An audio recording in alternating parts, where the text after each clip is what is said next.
Hello, everyone, and welcome back to Millennial Tavern. It is yours truly, Mr. Dan Spence. We are back at it again with the Alec, with the Oscar, and with the Evan, playing more D&D because we are not having our other friend here. He is going to be on vacation, it looks like, for a little bit from our campaign, just because work is kind of chaotic for him, is basically what he was telling me today.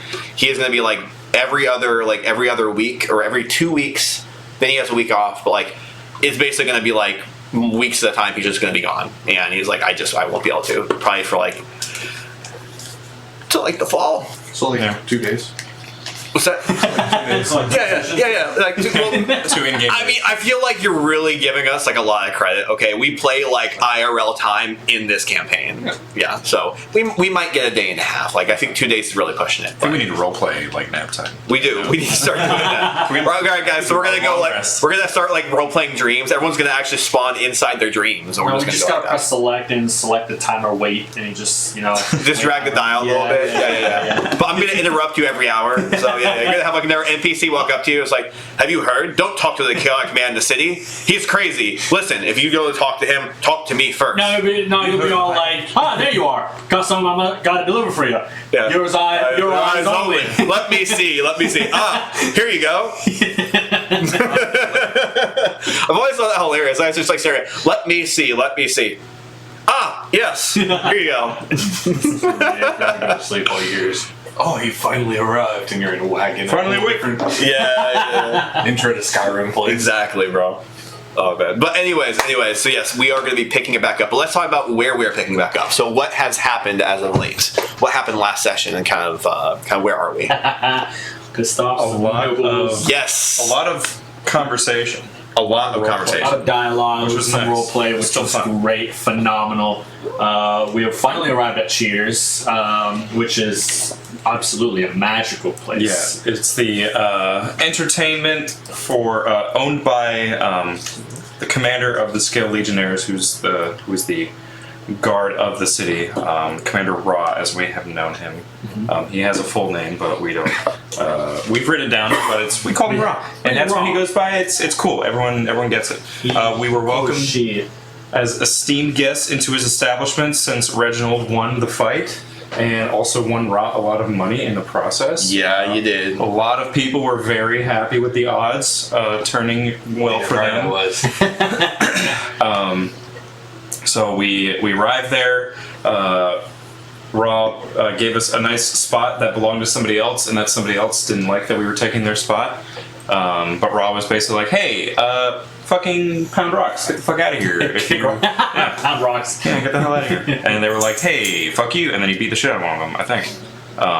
Dragged him out. Yeah, dragged his ass out. Yep. We kind of started enjoying the luxury of being in his establishment at Cheers, and then we signed some autographs after getting some wine and some food. Mm-hmm. We met a new companion, which is very awesome. He brought drinks with us, and we started indulging in said drinks. Yes, he did. Yeah. Then Commander Ra came over again and was like, "Hey, yeah, so there's going to be some fighting here soon down there. I'm a jet here shortly, but I got a couple minutes if you guys want to chat." We're like, "Well, let's talk geopolitics real quick." Really quick. We're like, "Where do you stand on the whole thing?" He's like, "Actually, if you hate the Lord, I kind of hate you." And then Reginald's like, "Well, I don't mean to be the bearer of bad news." It's like, "Reginald, don't do this to me, man. I thought you were one of the good ones." And Reginald's like, "No, wait, I am. We just have more to tell you." He's like, "Well, I might not believe you now, but I will hear you out at a certain time, maybe later, with your companion that you say that you brought, if your backstory about escaping Pike is true, blah, blah, blah, blah." And we're like, "Yeah, a lot there." So, and basically, what else happened after that? And then it was the wife guy. The wife guy. So one of the people that I came up to wanted to sign autographs for me, Leo von Kogar.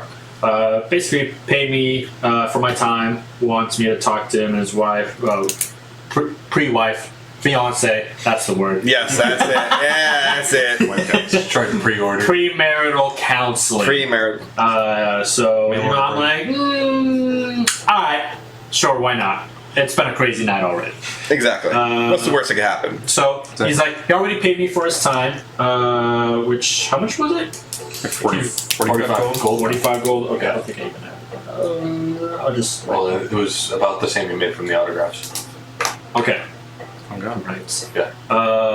So he promised us, hey, if it's that I've been attacking. So that's kind of odd. Yeah, more evil alignment. Yes, dragons. exactly. So what's up? Which also Arthur ended up saying were kind of similar to the dragons that he was attacked with at the bridge. Yes, there's some connections there. Let's see, domain. You guys also, just to not linger on that, but you did also discuss a little bit like, well, why would the dragons do that? Like, kind of like what would be the motivation? Like, how would they do that? Like, Connections to the Lord. yeah, they have connections to the Yes. Lord. Like why would they be coming down attacking Imperial ships? That's weird. How would the Lord have connections with like this? Like, They were very dormant before. yeah, like they've never done this. So yeah. what's been going on? Yeah. Yeah. So you guys had a little bit of that. Just They were like, Chin stroke. Okay. Domain was his name. He told us, yeah, if you want more info, find me I'm usually by the docks in the mornings. So if we ever want to meet up with him, we could.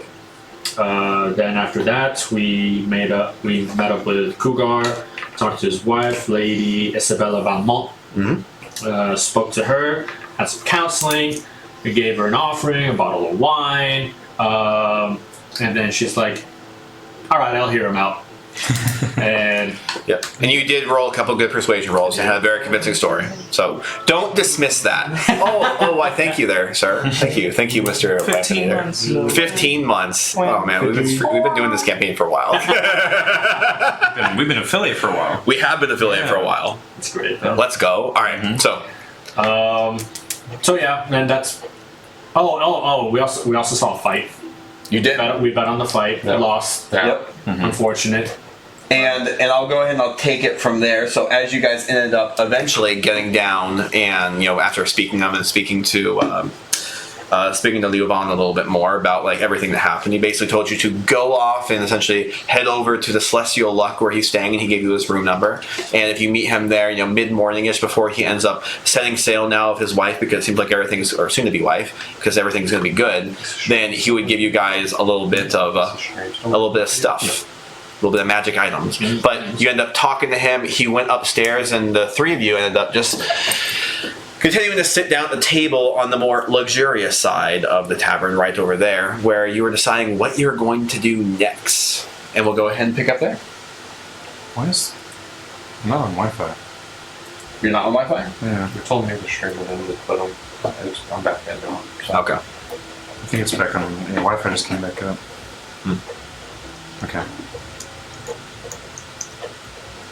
Well, if it's still a problem, we'll have to call the internet company I again. think we're good. Okay. Talk to him this week? Yeah, I talked to him like Wednesday. So, last Wednesday, but yeah. What'd they do? Anything? They reset the signal. So. Oh, cool. Wow, how helpful. Please. You're like, how about you get me fucking fiber? Huh? How about that? We'll see if it ends up being an issue again. I might just have to like swap, which it might not be a bad idea. I might get a promotion for swapping or something. What's that? Fios gave me $5. Oh, that's nice. I don't know why they haven't done that for you. Well, anyways, so you guys were sitting down though. You just were getting your drinks and everything. What do you want to do now? Drink. Quite the Keep eats. with mine. It's probably like pretty late now. At this point, you're probably sitting around like 11 maybe. Because we showed up, I feel like at like 10 p.m. Yeah, it's like 11ish now. So.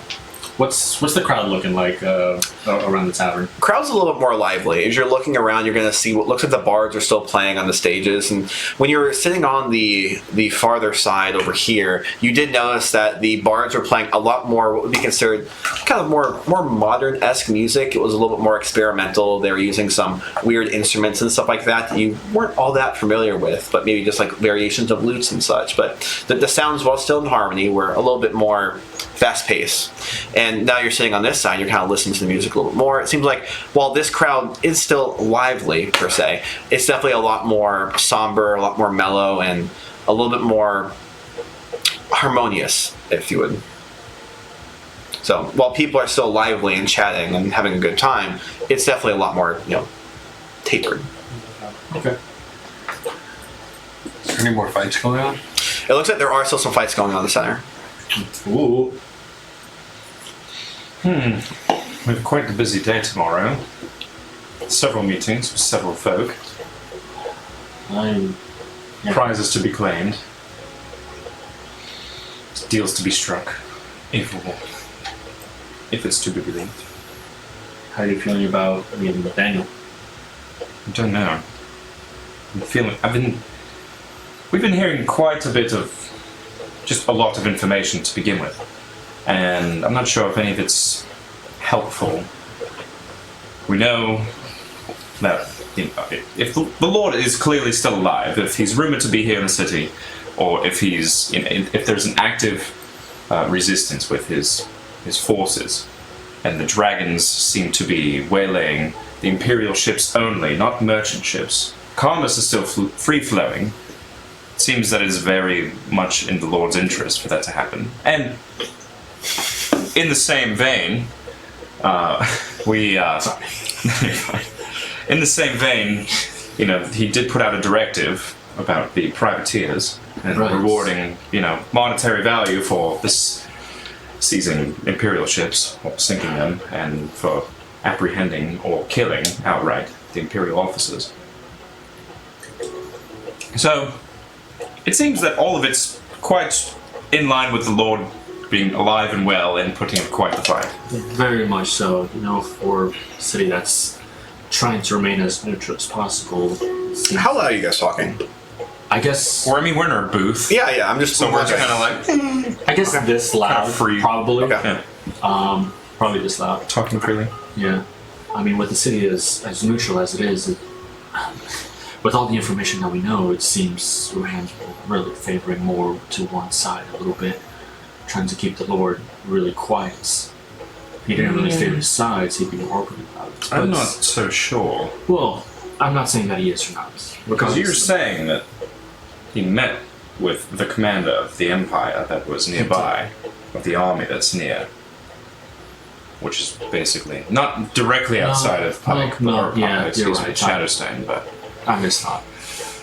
I think he is definitely trying his hardest to remain neutral, and I think at this point, something might force his hand. Maybe the Lord might try to tip that in his favor, or I'm not sure what the Empire could pull. Besides, what's the best way to hurt Uham the Bold and sway him to your side would be to threaten what lies in his pockets. It seems that that's more his concern, considering, this is quite the epicenter of trade. You could go after his sons. Potentially.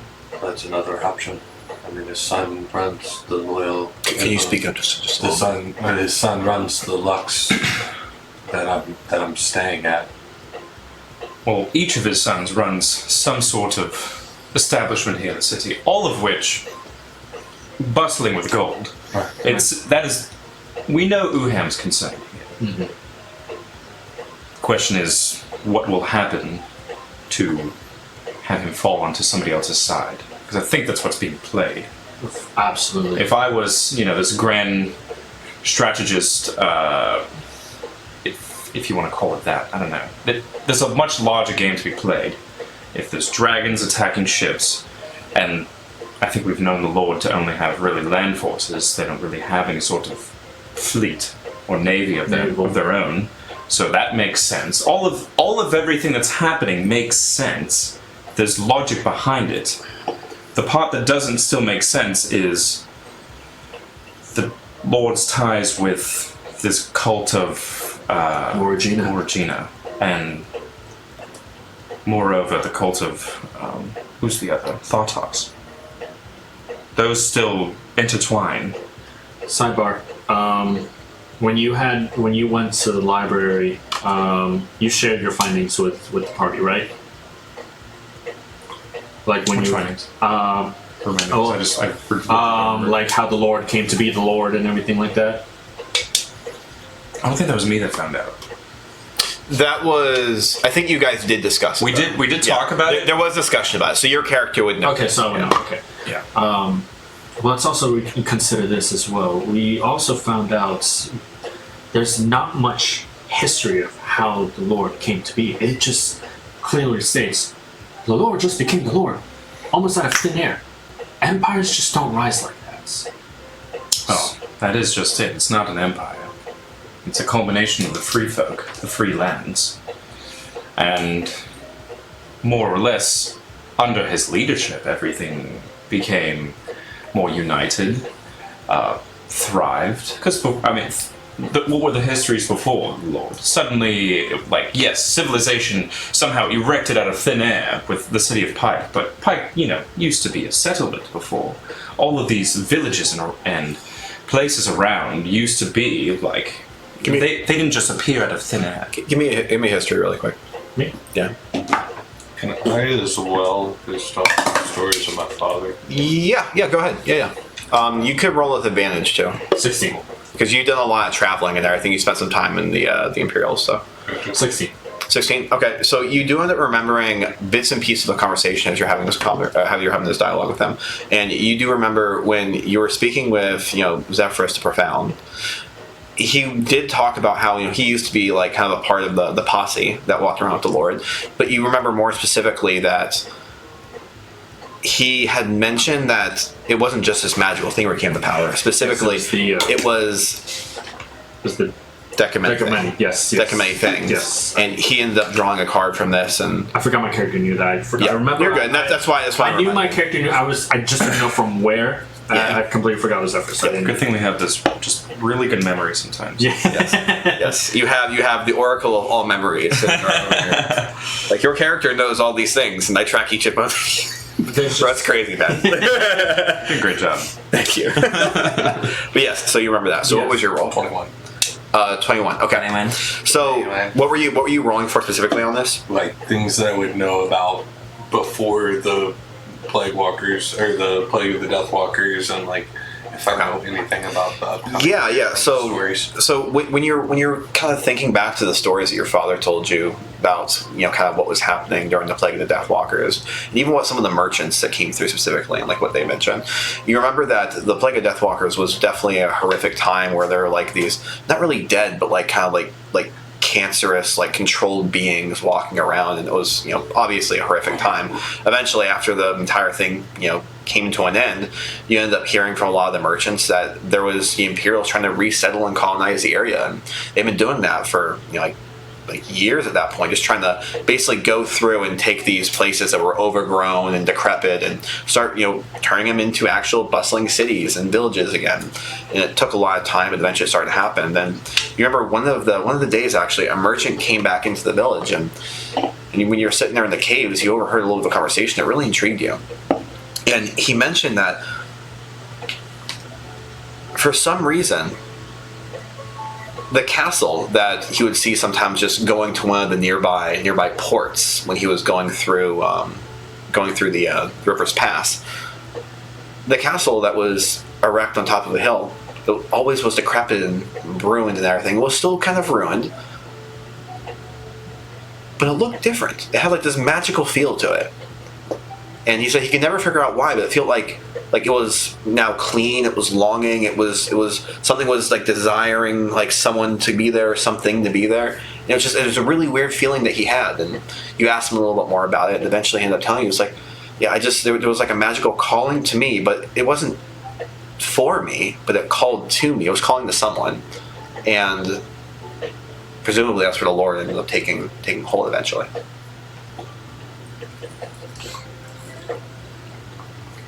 I remember back in my day hearing stories of castles shortly after the Deathwalkers that almost seemed, well, it was run down at the beginning, but the merchants talked about it like it was reaching for something. It wasn't any of us we were just coming, but maybe that's where the Lord went. Maybe that's where he set up. Maybe that's where he calls home. Well, was this castle Pike, or was it something else? You would remember that it is Pike. And yeah, it would be Pike. That makes sense. when I spoke to Zephyrus, considering it became a large city soon thereafter. A ruined castle, repossessed and built upon, and all I that. recognized it from my time in Pike. You never really officially saw what they were talking about. It would kind of be a little fuzzy for you. But I'd say with your 21, when you were kind of thinking about it, you were like, actually, yeah, I think that probably was what they were describing. Okay. You never actually saw what they were describing, but putting it all together, you're like, yeah, probably. It seems very similar to the one that I saw in Pike, just from the stories I've heard.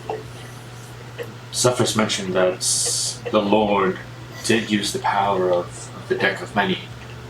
It could be possible that the Deck of Many gave him that castle. Somehow just conjured that to him. Was it No. If it was a ruined castle before, they called to folk. That doesn't necessarily mean the castle erected out of nothingness. It seems like we need to figure something out about this Deck of Many, because before Zephyrus clearly told me before he used it, he didn't really have anything. But after using this, all of a sudden he had Pike. We know it has immense power, and while I was in the forbidden section of the library here in town, I did find a book about the Deck of Many Things. There were lots of details, but under limited time and without being able to check out such a novel, I would not have been able to walk out of there. Definitely thought about it, but a library is a library. We don't want to upset anybody, and forbidden knowledge such as this that is well guarded and well accounted for can be dangerous and will draw eyes. But I know for a fact that the Deck of Many Things is capable of much. I don't know if it manifests in ways of... A deck that powerful? Yes, truly. Its origins are not necessarily known, but they are well chronicled of when it is used, because it causes things such abrupt change, such abrupt shifts of power, if one will. It can also cause extreme chaos, and it is very dangerous. There are many, many stories of the Deck of Many Things, where if someone who comes to possess it keeps just drawing more and more cards, more and more chaos can ensue, causing not only civilizations to rise, but also to fall, causing rifts in reality between the different planes, and rifts in time and space, and things that not everyone thinks about much often. But it definitely could explain why the Lord is very powerful out of thin air. It obviously is true that is what happened. But discovering more about its potential, I think, would be important for us to maybe study or find out to see where this conflict could potentially go. Do we know anything about its location? The deck? Yes. Well, the Lord certainly possesses it. Not sure where it can be held. That would only be a Lord question.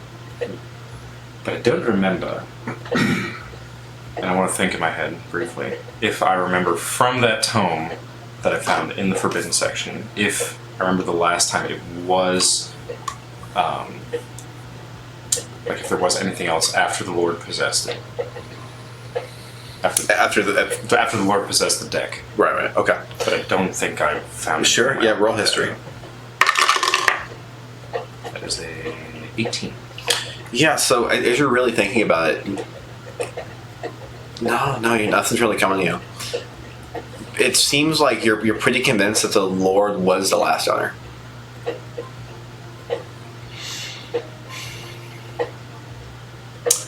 Yeah, the last chronicle of it is in the possession of the Lord. If what I'm remembering is correct. I don't know where it would be possessed, however, where it be. Obviously, Pike is gone in terms of the Lord's hold upon it. But that just means he might be here in the city holding it. It could be somewhere else. I mean, who knows how many safe spots or what have you, he could keep it in. But assuming that, he still has possession of the deck, and if its power is at his and his council's disposal, I wouldn't be surprised if it's used again in this conflict against the Empire. An artifact that Considering it is very dire. If all of Pike is gone, the seat of the Lord's power taken from him, he could get desperate. But it all does seem still very calculated. He's not showing his whole hand. We haven't heard about any outright skirmishes of like Lord's forces in the Empire. We've only heard about the things with the bounties on the Imperial's heads, the dragons attacking the Imperial ships, and the whole privateer incentive program that seems to be, summoned and created for this conflict specifically. Well, I feel like Roll history for me.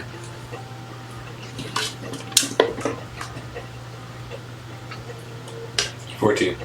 You actually specifically remember when you were kind of in captive by the Imperials that there were active conflicts going on. There were skirmishes going on across the region with the Imperial forces. And you didn't hear all that much about it, but you do know for sure there have been like serious conflicts going on. And even when you were trying to get into the city, you were hearing from some of the refugees that they had been kind of walking on the outskirts of some of these fights and everything that were happening, just scattered across the region as people were trying to get away. I don't know if that's quite right. I don't know all the details, but as I made my way into the city and as I had my encounter with the Imperials, I just kept hearing murmurs about all of these fights, these skirmishes, these battles that have been taken part, what seems like across all of the lands.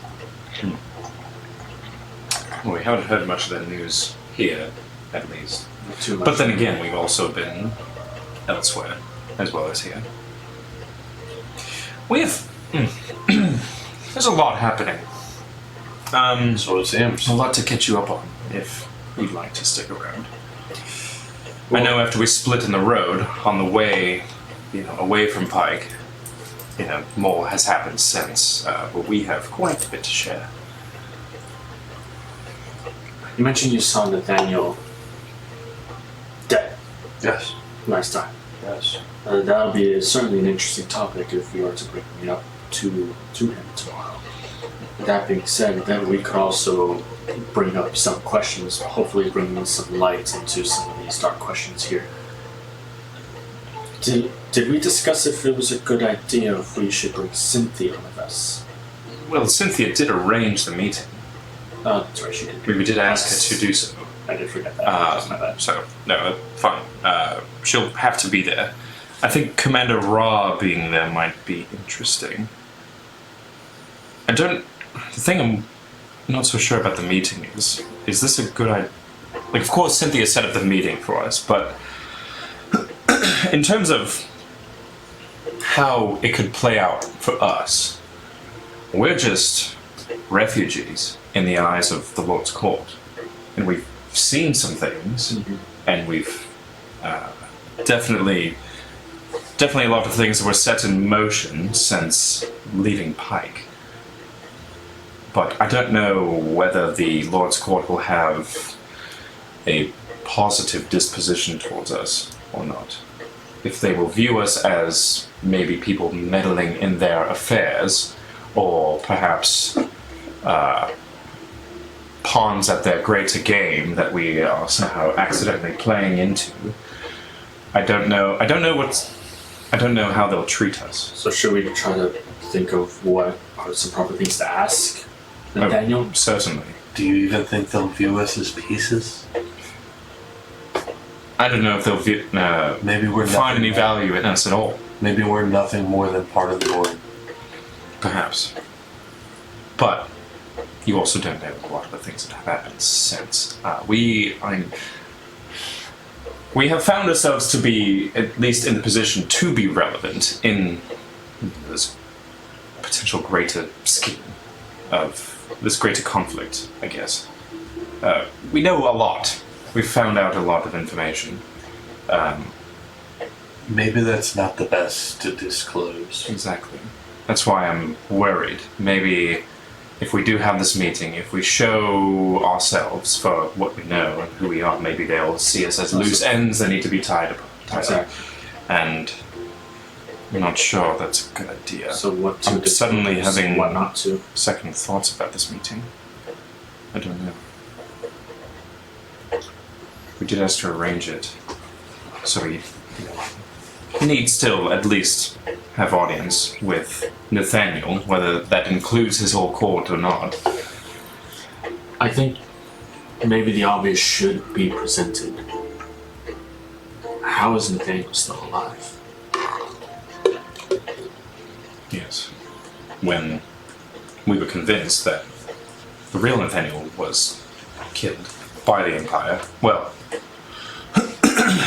at least so the Empire thinks that Commander Nathaniel was killed. I don't know so much about that. I've seen them searching for people since they took his body.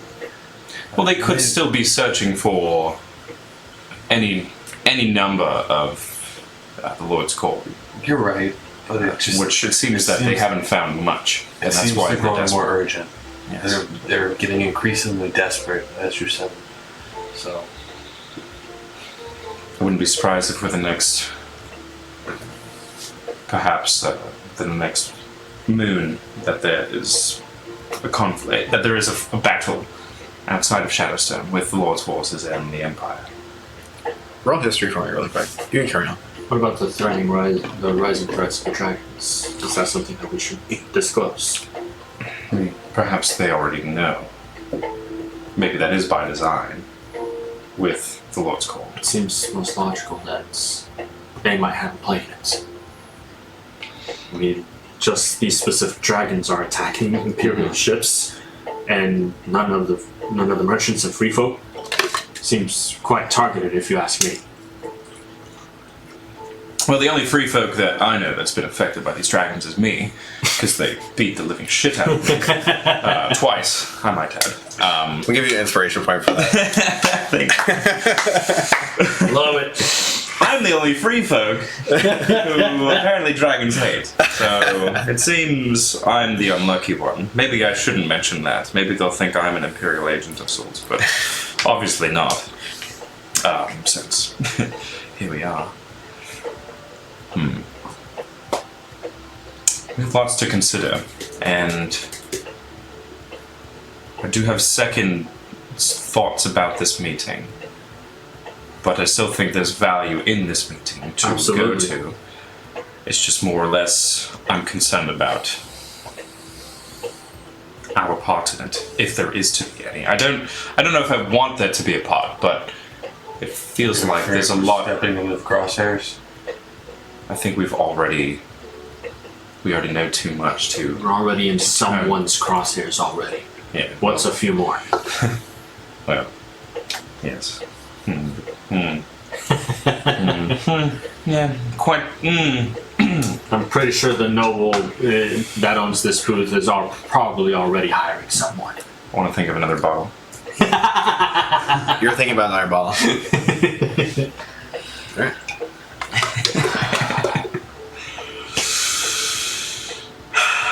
Well, I might retire early this evening. A lot to think about. And suddenly I don't feel very comfortable here. I'm gonna Gentlemen. look around. Gentlemen, your bottle, Ah, thank you. if I may.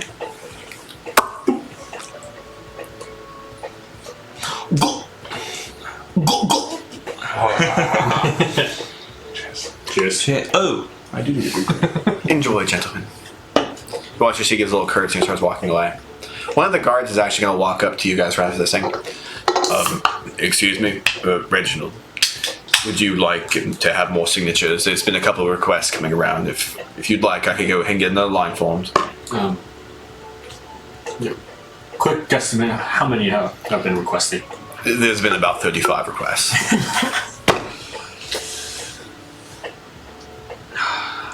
I mean, you could do that and just don't have conversation each time. Kind of get them moseying along. That's almost 70 gold. Fine, bring them through. They've been waiting for so long. I don't think my mouth was. Ladies and gentlemen, Reginald the Undying will be now taking more signatures and more requests for everything. It was at least 7. 5 gold apiece. And it's just going to be kind of funneling them through now for a little bit. This will probably take about an hour. Okay. Okay. Okay. All right, so you go ahead and add what would be, and it looks like there's only 34. But, so 34 times a 5 for you. Which is at least 70 gold. At least 70 gold. At most, maybe like 74. I'm really happy I'm a barbarian. 170 gold. What was that? You said 34, right? Yep, 34. 170 gold. Math, check them. Check the math. You're right now. Bet. Okay. All right. And that probably would have taken about an hour, so you're sitting around like a little bit past midnight at this point. Are you still there? I did want to leave. Yeah. Okay. I mean, if you would have retired, that's Yeah. fine. Yeah. God's my hand. Oh, it's cramping. Is it cramping? Oh, it's cramping. As he goes, it's cramping, it's cramping. I'm just gonna put a glass on it. Nice and cool. I'm just gonna rub the drink. Rub my hand on the drink. Just it's Drink it, don't fondle it. okay. So as you guys are sitting there and everything, it looks like everything in the tavern's beginning to kind of slow down. You end up watching as it looks like an individual kind of walks over to you. Excuse me. Sorry, friend. I think I'm done with signatures. No. apologize. This is not, and you're gonna get a better look. It looks like it's one of the guards. Oh, This is actually for Commander Raw. He had mentioned he needed to speak to you out back about something, an important matter. oh, my apologies. Yes, actually, we did. We're requesting that one of you will be present with the meeting tomorrow. Oh, no, terribly sorry. I think you misunderstood. I did. He's requesting to speak to you out back. Oh, I did misunderstand. Yes, there's I'm sorry. there's a pressing issue, and he needs to speak to you. Well, we shan't keep him waiting. Very well. Are you sure you're good? You seem like you've been having a lot of drinks. You need some help walking outside, or No. All fine, friend. All fine. I got a short fall, anyways. Go to stand up out of the booth. very well. Stop. So you could actually right past the bar over there. The bartender should just let you through. Okay. I'm gonna take my staff and just kind of use it to like kind of give me like a good. Don't worry. They're allowed to go. We're allowed. Okay. Here you go. Alright. So as the two of you end up kind of walking out back, you end up kind of moving out this wooden door. It's going to be rather small.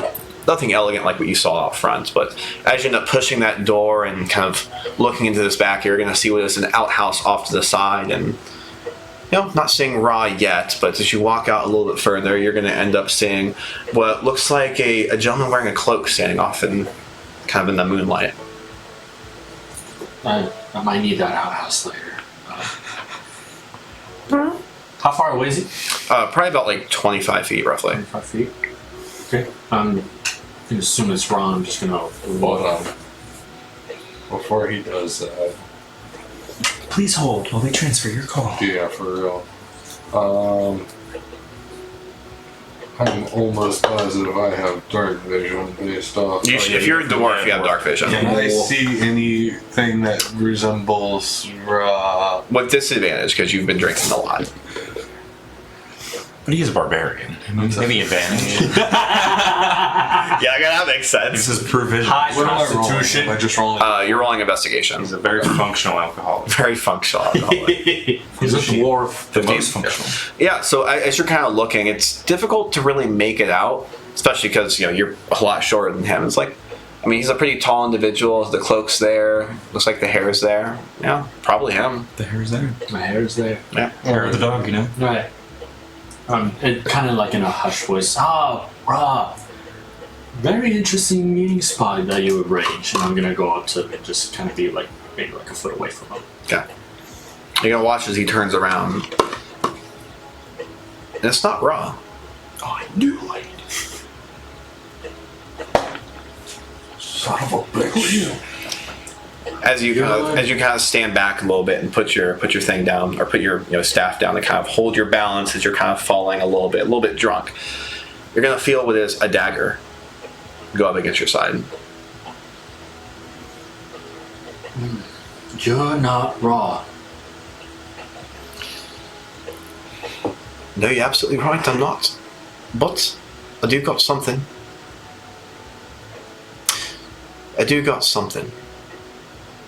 Been watching the tavern this entire time. The entire time. That man you were with. What was his name? There was multiple men that were by our booth. You're gonna have to be more specific. The one that was sitting in your booth, friend. You're gonna kind of feel as the dagger gets pushed in a little bit more. Again, specific, raw, sat at our booth. The man with the spiraling, glowing tattoos. His name. I want to get a good look at him. Sure. Really quick. Now that I'm like really close to him. And now you're doing that, what you're going to end up seeing is an individual that ends up having green eyes, a really sunken in face. You're going to end up saying that he doesn't really have a whole lot of facial hair, but he does have what is like a mustache that barely is kind of like maintained, basically keeping just right above his jaw. You're going to see his hair basically similar to Raw, ends up being a little bit slicked back, and it's going to be a nice kind of a peppery black. It looks like he has a little bit of a freckle on the middle of his cheek. I'm standing there while this is happening. Mm-hmm. Kind of cheeky of you to do this. Who wants to know? He's medium in size. He's gonna be taller, on the taller end of the medium, yeah. Probably talking like 6'2". Easy. Easy. I don't. Warlocks sleep purple prey inside the middle of the moonlight. Come again. What the hell is he sputtering on about? Purple prey. Purple prey. I figured as much. Can I roll like a history to see? Yeah, if you can roll history. 15. You're rolling with disadvantage, by the way. I got dominated. Ah, damn it. 8. Fuck you. You're sitting there and it's like, what is this nonsense he's spitting? This is just, ugh. You what? Yeah. My friend, I have no idea what you're saying. I'll ask again before you make a grave mistake. Who wants to know? Your mistake is trusting that man. Trust him? No, there's no mistake in trusting him. I trust him with my life. Then you're a fool. Fool. Fool. Says the fool who dares to come up to me and my newly found friend here with just a dagger onto my chest. You don't know who I am. Just a dagger? Heavens. I'm sorry. Is it just a dagger, everyone? No, probably not. I'll look around and see if he's bluffing. Schizophrenic. He's seeing shit. I want to just do like a slight, just like look around with like my eyes in my head. Sure. I also- Roll investigation with disadvantage. I also want to see if I know anything special about the dagger because of my smithing history. Yeah, sure. Go ahead and Son of a. Okay. go ahead and roll investigation on the dagger with disadvantage. Disadvantage? Yeah. 6. I think I rolled worse than you. It looks like 5 it looks and like if somebody's God damn it! if somebody's up there, something's up there. They're really, really well hidden. I rolled a 5 and a 20. 5 and a You 20. said disadvantage, didn't you? I did. Yep. So Inspiration, maybe? So as you're all right, fine. Because you are new to the campaign, I'll let you say you had advantage. I'll let you say, so there you go. That's your inspiration. That's what I'm saying. That's your inspiration. Danger sense as That's your barbarian? inspiration. There you Don't go. you have some sort of danger sense that you can just kind of feel it? You're like, it's kind of I think you do get that actually. yeah, it's like I think level you do. 3 or level 5 thing. I forgot. That might be. Either way. I do. Cough, cough. Cough, Counter cough. sheet moment. I'm still figuring this out. My Yeah, you're good. You're good. Yeah, you're good. You should play more Baldur's Gate, and then you'll suddenly. You know, I do, but I haven't played it in a while. Okay. And I haven't played All right. So what's your danger sense do? Advantage on dex saving throws against effects you can see while not blind, deafened, or incapacitated. So this isn't really an effect though. So yeah. It's kind of. But I'll still give you an inspiration point that you started with because you're a new character to the campaign. So there you go. So you get your. You brought us drinks. I mean, I'll give you your brought us inspiration drinks. point. So as you're getting a good look at the dagger, you're gonna end up seeing that this dagger was definitely not dwarvish made, but you can tell that it actually has what is likely a poison compartment inside of it because of the way that the handle is set up, and this looks like it's some form of an assassin's dagger.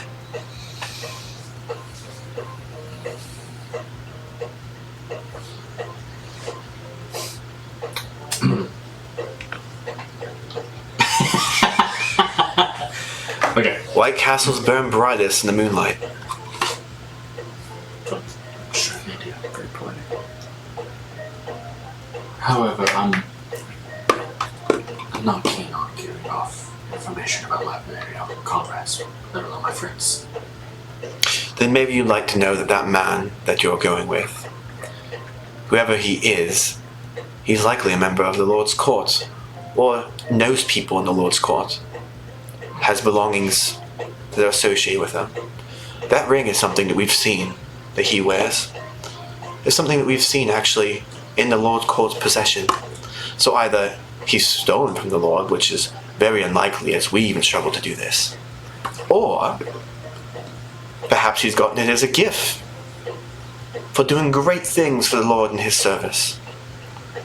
Or perhaps he's a member. All I know is I want to know his name so that we know who it is that we're going after. There's a large bounty on members of the Lord's court right now, and I just want to know who it is we're going after. A lot of unlikely things happen from day to day, friend. Take a look around what's happening. Everything's been unlikely. Dragons attacking, the Imperials on the shore. It's very true. The name, please.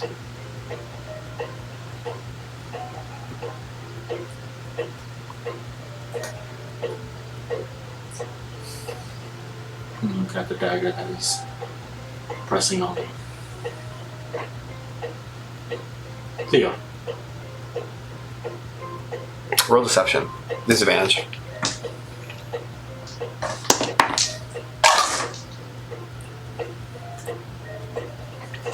I hate that I'm disadvantage. 3. You lie to me again, I'm going to cut you. And this cut isn't going to feel good. Cut me. I kind of like it. And I just kind of like walk up, like, come on. And try and see if I can get him to take the dagger off him and put it on me. Okay.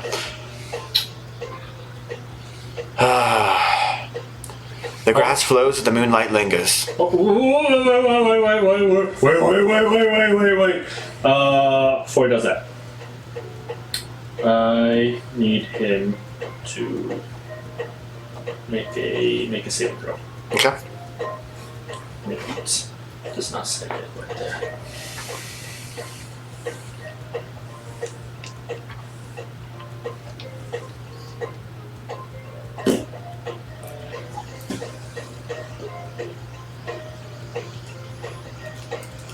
Okay.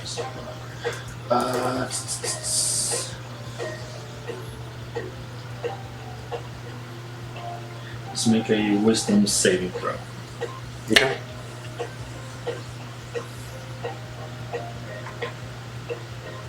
It needs to be a 15.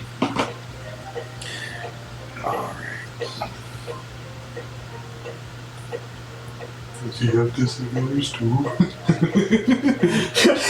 Yeah, go up behind him. Maybe I'll have disadvantage. Okay. So, 6 I can fit between his legs. so as he says that, what's your health total, really quick? Who, me? Yeah. Oh god. 104. Okay. you are going to immediately just collapse as he says that. I also do have resistance to poison, so. Okay, he's not. This isn't a dagger thing. Okay. So, yeah. So you were just immediately going to knock out. Okay. He can't sleep at Okay. fifth level. So, what was a save? 15 ASP. Okay, he's going to pass. Fuck, I tried casting Hold Person on him. Okay, It's a good try. all right. Roll initiative. Just keep me awake. I am going to. I'm going to use a key point, Okay. and I'm going to use Step of the Wind. So it's going to double my movement speed, and disengage. Okay. And I'm going to book it behind me. I'm going to try to pick you up or drag you through. Okay. The second that you move away from him, let's roll initiative. So I roll initiative even though I'm asleep? Yep. Honk shoe, me. No, for real. All right. So just ignore the board that we have down here.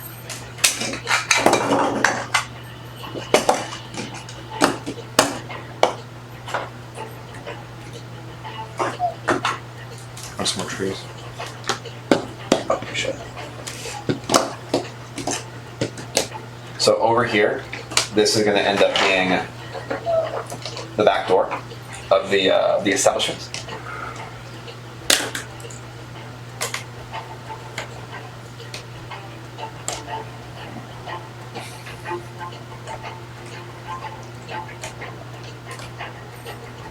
I feel like my character would rage if he sees that you have him dressed up as a Abound. All right. So the second you end up taking a step away, you are going to end up having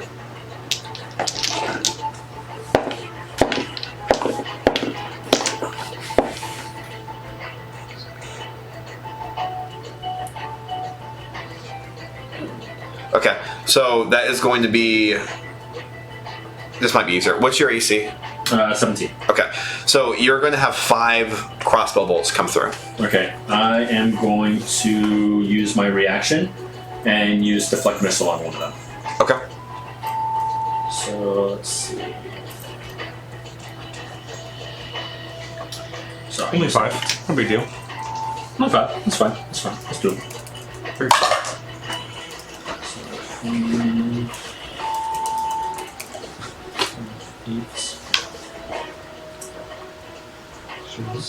So I'm going to reduce it by 11 piercing damage. Okay. The thing with that, if I reduce, I'm going to try to do it on the first bolt. Okay. That comes to me. Okay. So with the first bolt coming through, I'm going to reduce it by 11. If it is reduced to 0, I can throw it back. Okay. Gotcha. Gotcha. I got a question. Was whatever you did to me a deck saving throw? No. Okay. Okay, so it looks like that's going to be. So it's going to be 19. 19. Okay. So it's going to reduce it by 8.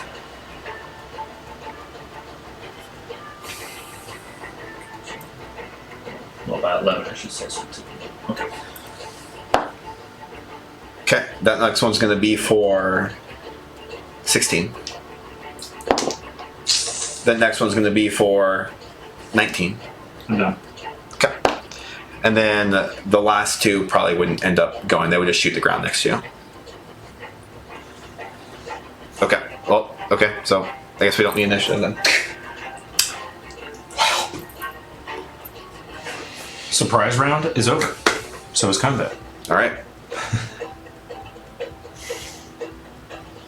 You're going to end up feeling what is kind of like a little bit of a metal just kind of touching the edge of your skin.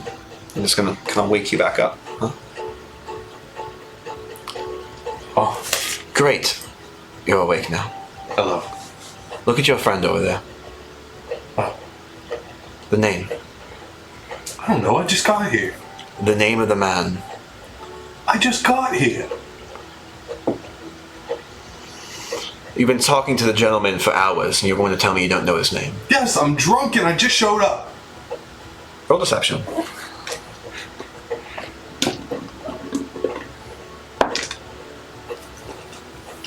I nat 1, then I have a -1. Oh, the rolls tonight, ladies and gentlemen. Wow. So as you're kind of like doing this, you're just kind of like, I don't know.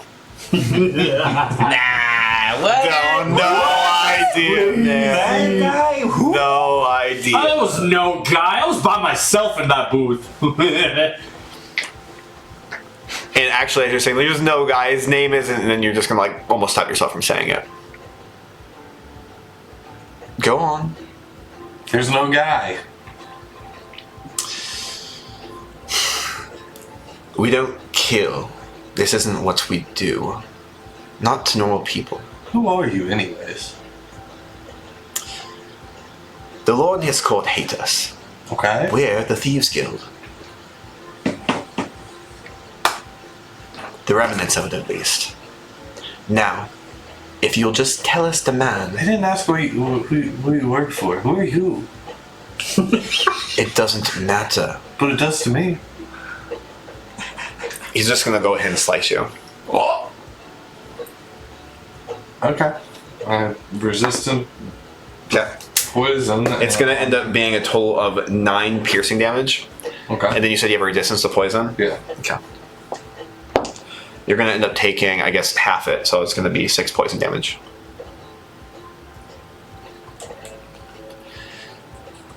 So, all I request is the name of the man. I'm gonna rage and go large instantly. Yes! Clobber him. It's clobber time. So you're gonna see me go from this 4'5" short, stumpy figure into a large creature standing in front of them. Gods be damned. And the second that happens, you're gonna end up watching like a plume of smoke as he just vanishes. While I'm raging, I'm just gonna go up and grab him by the back of the shirt. And it's. Oh, hold on. When you go to graph him, I want you to roll investigation. And you are gonna hear a lot of rustling from the trees and everything.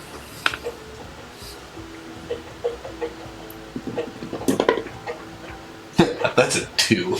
Okay. I'm putting. Our rolls are terrible right now. Alright. So, Reginald, you are going to feel this, but you are going to feel like you're kind of stable in like a dreaming state. Oh, okay, cool. Almost like you're in like a comatose. Like you're not like dead, dying. There's no death saves or anything. It's like somebody must have stabilized you or something. Shoe meanie. As you're just kind of being dragged away. Okay, I'm just. I mean, I don't know. Sidebar, I don't know where you're staying, so I guess I take him back to my place. Okay. I start going back to the Lex. Alright. So I guess as you start like walking off into the main drag, you're going to end up staying with it's just normal people walking around minding their own business, looking at you as you're saying they're all massive, carrying him. It's just like. It's not magic, so that's cool. Alright. So I guess you are going to take him back to your room. Yeah. You're going to walk all the way over to just gonna end Celestial at Luck. some point during this. Yep. So. So eventually you're going to become small and you're just going to start dragging him against the ground. You're going to drag him in through the front door of the Celestial Luck, straight up the stairs and straight into your room. Can I just full on throw him over my shoulders and just like. Roll strength. Or athletics, I guess, as you're walking and doing this. They couldn't give me the strength. No, athletics. 24. Okay. Yeah, you are able to do it. While it is awkward, his feet are kind of scraping against the ground. His wife is just kind of tailing behind all this. It looks like you're able to do it. And you get him all the way up to your hotel room in the Celestial Luck. At some point in my drunken state, can I turn around and ask his wife, "You want to give me a hand?" I'm Okay. terribly sorry, I don't have hands. Okay, that makes sense. Just keep going. Okay. Alright, and you eventually end up getting in there and presumably bedding down for the evening. Do I have a couch? You would have you'd have like a little chair that you could throw him in. God, you're lucky you made me money, otherwise I'd leave you on the floor. Yeah, I'm gonna throw him in the couch. Okay. All right. Throws me. Legs are up in the air, like behind the back seat and shit. Arms just dangling. Love it. Great. And over the course of the evening, you all get to a long rest. Wow. Yay!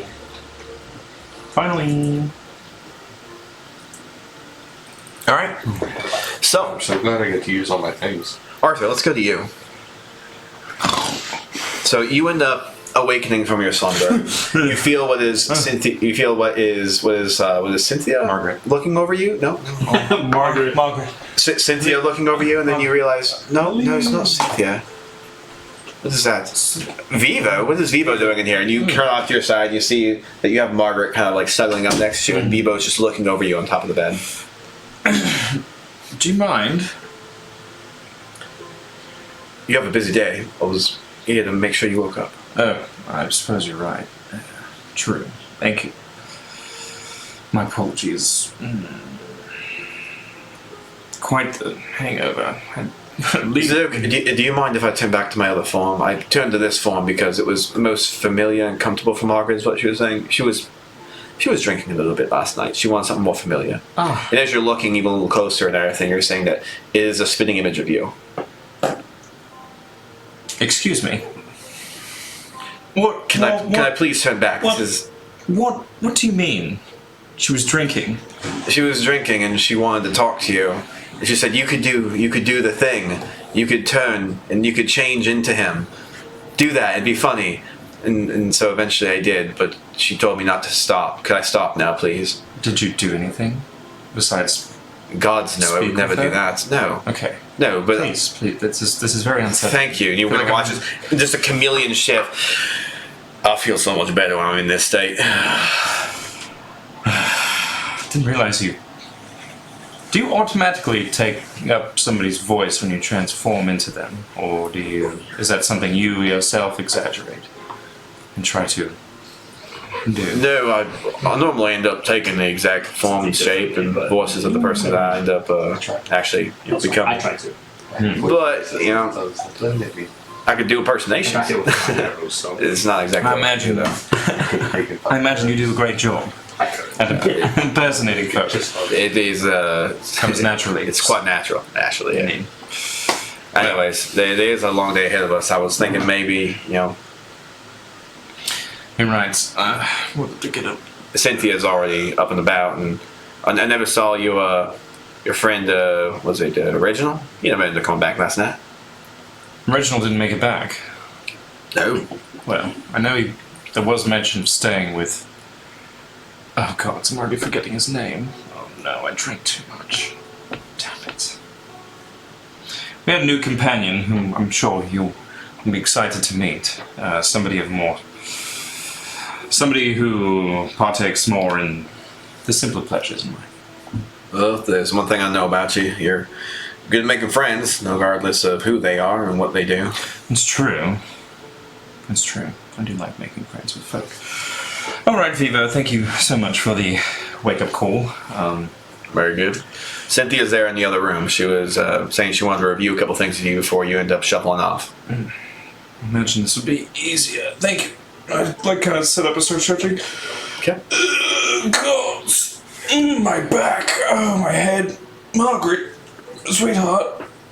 I'll try to rouse her awake. Yep, and as you do that, it looks like she is still out cold. By the way, we already got you breakfast, so whenever you're ready, you watch as he just kind of walks out, close the door. Okay. And we will go off to you guys as you end up kind of getting ready, having your breakfast, and speaking to Cynthia about whatever she want to talk about. Going to you two. So you end up awakening in your room, a little bit of a mild hangover, but as you kind of start blinking your eyes and you stare up into what seems to be an infinite ceiling of just stars,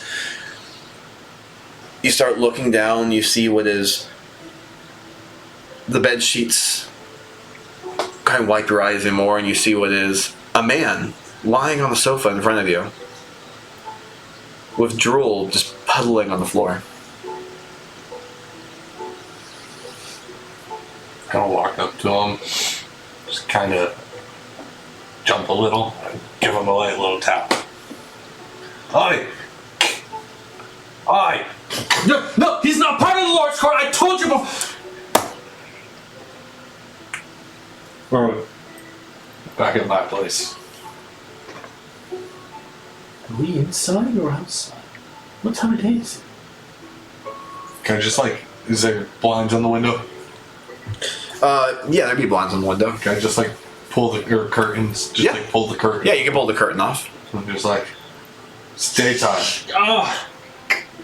Oh my head. Oh no! Close the blinds. Close the blinds. I'm gonna open the other one. And you're gonna see what is bright and vibrant light glistening inside the room. Okay. You know what? Fuck you. I guess whatever. Belzar, Yes. how did we get here? Last I remember, we were in that alleyway with that fellow, and he tried to ask for Arthur. The fucker woke me up, started threatening me, stabbed me with a knife, and then fled. Yes, well, I had arrows launched at me. When I woke up, you were already laying on the ground. They were from the Thieves Guild? Thieves Guild. I don't know, something like that. Would I know anything about the Thieves Guild? Yeah, go ahead and roll history. That is called sheet. 14. Okay. Yeah, so you've heard a little bit about it. You know, the Thieves Guild is definitely not welcome in, like, basically any of the cities, but, you know, they have some presences, but they're definitely covert underground. The Lord has an extreme disdain towards the Thieves Guild. You've actually heard that, like, the Lord himself has put bounties on the Bounty Hunters Guild, which, you know, the Lord favors Bounty Hunters Guild heavily. There's actually been bounties put out on multiple different occasions on members, and you've heard some people even in the Blighted district just talking about potentially even taking on some of those bounties because, you know, it was paying great coin just to take on a couple of rogues. Well, now you said that kind of checks out as to why they were asking for Arthur. Thieves Guild and the Lord's Court, they don't really see eye to eye. Lord has attempted many times to hire the guild to try to take them out. Bounty Hunters Guild. But it's what they said that's doesn't make sense to me. So that The purple thing flutters at night. Huh? that too. To be quite honest, I have no it's probably code word for something. Fuck if I know though. However, I know for a fact. I know Arthur is a part of the Lord's Courts. Speaking of which, by gods, it's getting later. We should probably try to meet up with him. Let him know that I took a fucking knife for him and some bolts. Let's see. Arthur's part of the Lord's. They mentioned something. They mentioned that he wears a ring. And they said that either one is given that ring usually by being a member of the court, or I assume that maybe Arthur's time spelunking around, finding artifacts, he might have just found it. I'm gonna go with that. These fucking nobles. I'm going. You don't even know? How long have you been with him? Well, clearly he hasn't mentioned that. If he was part of the court, he would have mentioned it right then and there. You heard him last night. We were all talking about the Lord's court. Yeah, and I was drunk. Yeah, so was I. Yeah, but you've been traveling with him. Yeah, and I was drunk last night. Okay, what about all the other nights? Or days, or how long have you even been with him? A week, 2 weeks, tops. Listen, adventuring you get to know people, alright? But to be fair, you don't really get to know a lot about a person in just 2 weeks. I guess you have a point. I don't know. Listen, I've noticed that with nobles, I need to be wary. you always have to be wary around nobles. Don't know which one of them you can just piss off just by looking at them, and then they just send a whole mercenaries guild over to just fucking slice your throat. It's all I've ever known in this city. Growing up in the Blighted district, you kind of learn real quick not to piss off the nobles.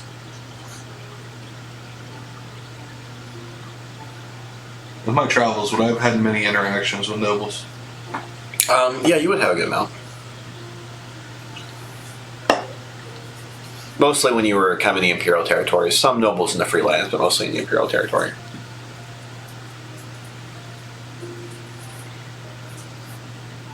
Are we sure he's on our side? Yes. Your side? I don't even know what fucking side I'm on. Well, you're with us. I mean, yeah, I'm with you. I see you. Well, you haven't had anything else to drink this morning, right? Not yet. That sounds like a good idea. Alright. Can I borrow that whiskey? No. Fucking selfish. You're right. Anyways. God, now I lost my train of thought. Now all I'm thinking about is the whiskey. Then we have somewhere to be. Yes. Anyways, no, Arthur is not... He's an ally. 100%.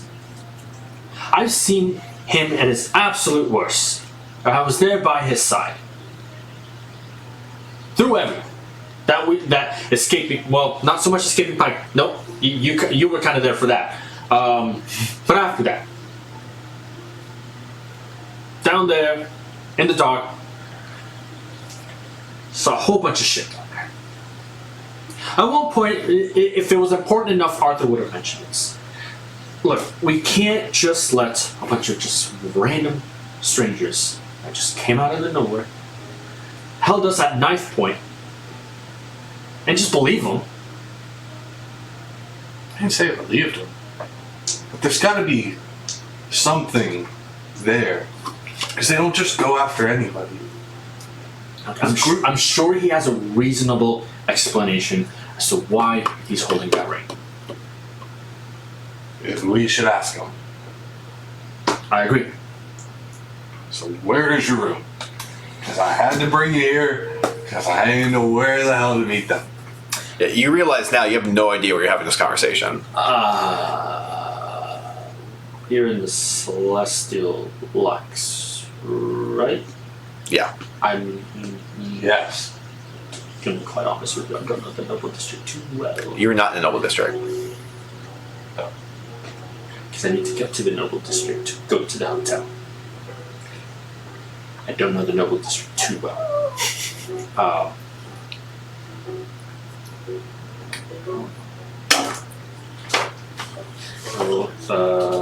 History on the... I keep forgetting the name of the hotel. Celestial Lux. Not ours. Oh.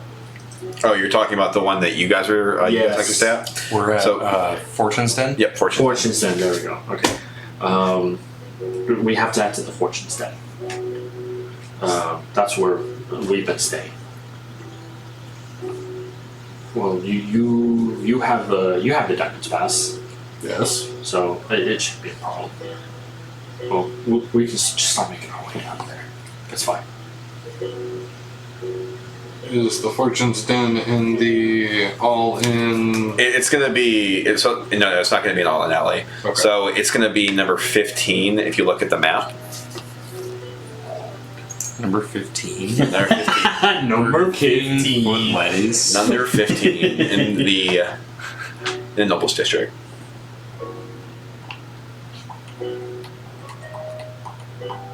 I'm looking at the wrong map. You probably are. It's the brighter one. It's the brighter But the two of you could go ahead and start making your way down there. Yes. I'm gonna make my way down.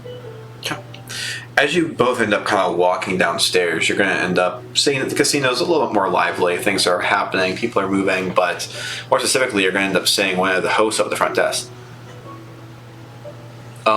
Sir, are you okay? Last night I saw you carrying that gentleman there. Are you okay, sir? He's awake, isn't he? He is awake, but you seemed a little disgruntled. I'm not sure you heard me call out to me, or call out to you rather, when I said, Sir, is everything alright? And you kept walking, and this weird spectral lady just kind of looked at me and waved. Oh, you mean her? And I just kind of blinked. Yep, that's her. Do you know who that is? No. Sorry, I asked. Good day. You watch him just turns around and just starts walking away. Have a good day! I'm gonna walk out. Okay. So stand out like a sore thumb. the three of you are able to walk out of the establishment and start walking down the street. Eventually, you're going to end up getting to the gates of the Noble District, where the guards are going to end up asking you for your papers, and you'll be able to present your papers. All of you will end up being able to get through, believe it or not, because of your special exemptions that look like they've been given by the guards. You now no longer require passes to move in and out of districts. No, I'm going to be quite surprised by that. It looks like you actually were given back another piece of paper, which is actually your new papers, which says signed by the authority of Ra. Ooh! Thank you, Raw. Raw gave me access to the city. All right. Yes. And as you end up walking into the Noble District first time, I'll give you a general description. So when you're walking through the city was pretty spread out. There were certain areas that were a little bit more set up than others, but when you actually walk into the Noble District, it seems like you're walking inside of like a major city. Like it's just completely jam-packed in there. But as you're looking down at the ground, it looks like all of the cobblestones are making up these pathways are smoothed out to make it relatively easy to walk upon. But you're also going to see it looks like there's gold lacing in between all the cobblestones. You're also going to see what looks like little candles or magical things just kind of bound between different buildings. So it looks like they kind of illuminate a small light. And you constantly are hearing bards playing music as you're walking through the Noble District. It's very colorful, very vibrant, and it seems like there's glitz and glamour literally everywhere you look. And eventually, after walking a short ways, you'll find yourself at the Fortune's Den. So walking inside the Fortune's Den, you're going to see this entirety of this establishment. It's just black walls with gold embezzlements across the entirety of the interior. It seems like it's very, very ornate and has muddy paisley patterns just worked into different types of wallpaper and different types of architecture. But moving through this, you're actually going to end up seeing, as you're walking towards where Reginald is guiding you to be, roughly where the staircase is, you're going to end up seeing what looks like Arthur, Cynthia, and looks like another individual you've never met before. Looks like he has a very, very rugged face and some kind of a leather armor. Good morning. Care for breakfast? There's still some left. Plenty. I'm gonna actually just look down at you. You're sitting, right? Yeah. Okay. Let's go over his hands since he's wearing the ring.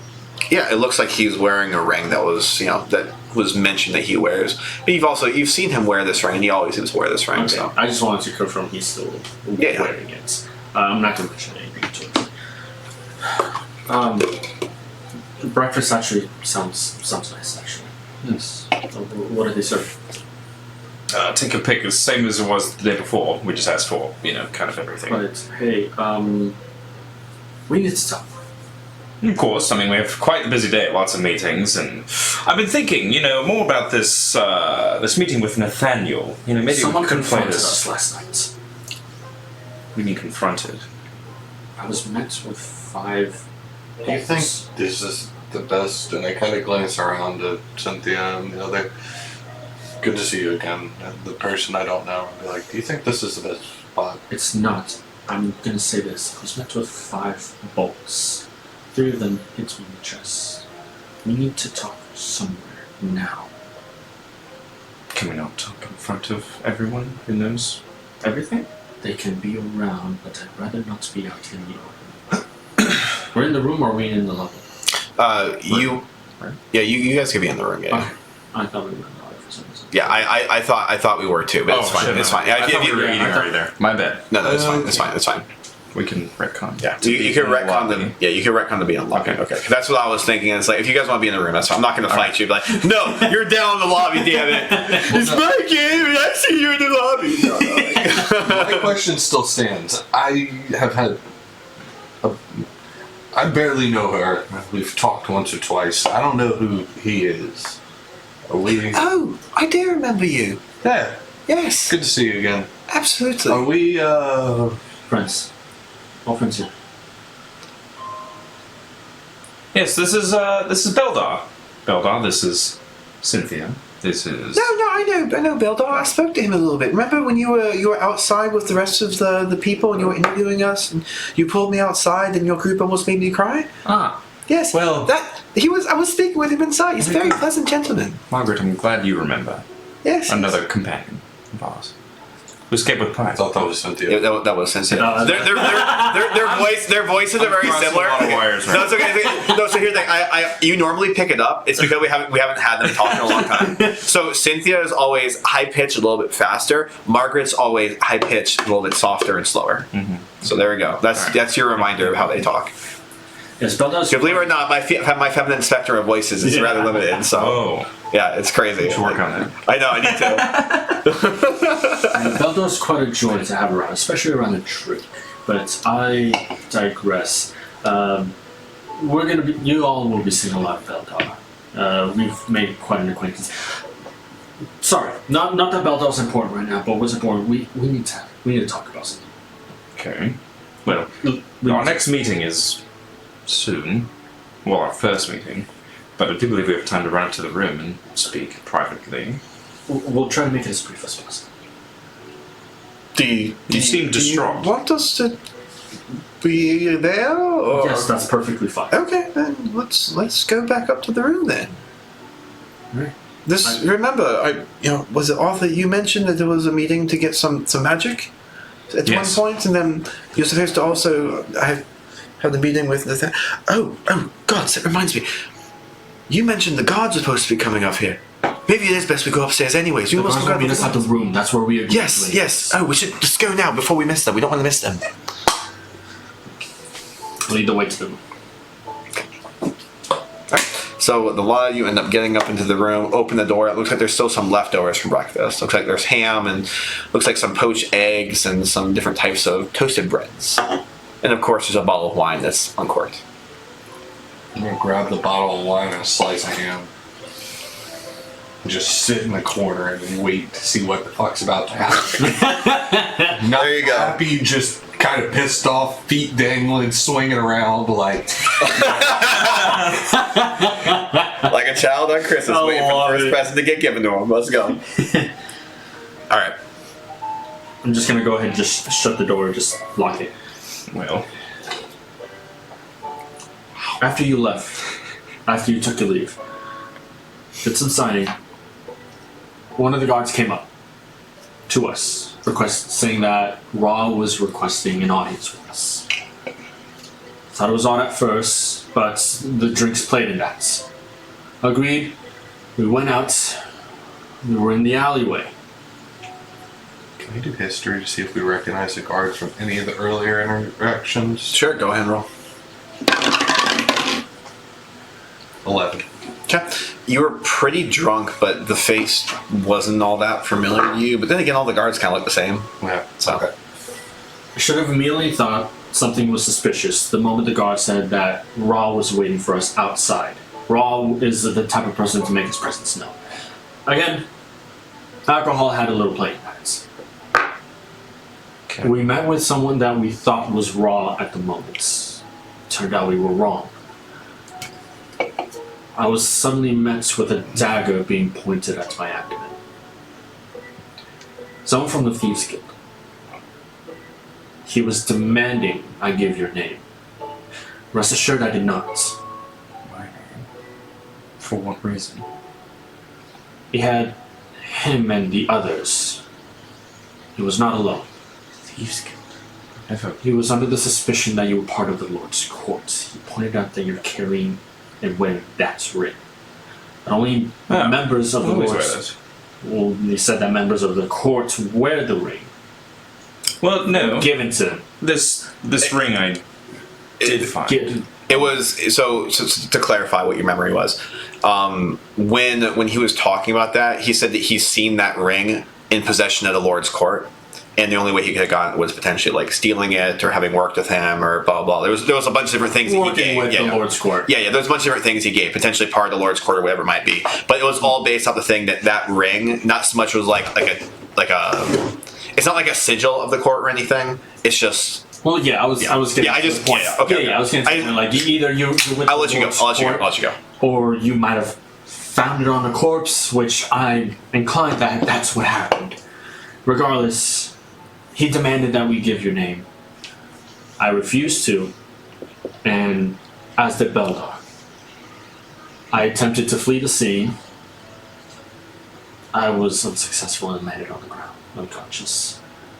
It's not only until hours later I woke up in Beldar's hotel. Well, I'm glad we have made great friends with you, Beldar. Seems Reginald would have been left hung out to dry if you were not there. Right, but how'd you get the ring? Well, you don't know this about me, but Reginald hears plenty about it. Before the whole Pike thing happened and before the whole Imperial invasion, there was my, if you call it profession, my trade is artifact hunting. I study many books and histories to try to understand maybe the whereabouts of magical objects or just things that were forgotten in memory that would need to be recovered that might have great import or just are collectible. This ring being one of them, found it a long time ago, but it wasn't in the Lord's possession. This was something that I got as part of one of my journeys. So I don't know why somebody would say it's part of the Lord's court. I mean, I did do a couple commissions for the Lord's court, but that was just like finding a couple trinkets here and there, but there wasn't anything crazy. And it didn't really, I didn't. And it wasn't like I would go to the Lord himself in front of his court and say, "Oh Lord, here's this item you requested." I would just turn it in and collect payment from a member of his one. I assume so. Regardless, they were demanding more information about you specifically. It seems that that gentleman specifically was eyeing us in the bar. He happened to notice you in our party and saw the ring. So he made that assumption. Thieves Guild. Why would the Thieves Guild want me? I mean, You wear a ring that's related to the Lord's court in some sort of way. The Thieves Guild. what did they want with me? If you don't know it, you should know now. That ring is putting a target on it. Well, I can't be rid of it. It's quite nice to wear. I've always worn it. It's been a token of mine for some time. Can I do an insight check on him? Sure. Yeah. So the way we do this, I know this is the first time you've done this. Yes. So both of you guys are going to roll. You're going to message me what your rolls are with your modifiers, and then I'll tell you outcomes of things happen. So people are rolling regardless of whether or not like something is actually to be found or not. Reason we do that is because we don't want people to potentially be like, oh, blah blah blah or whatever. It keeps the mystery alive. So Gotcha. yeah. So just go ahead and drop it to me in your message.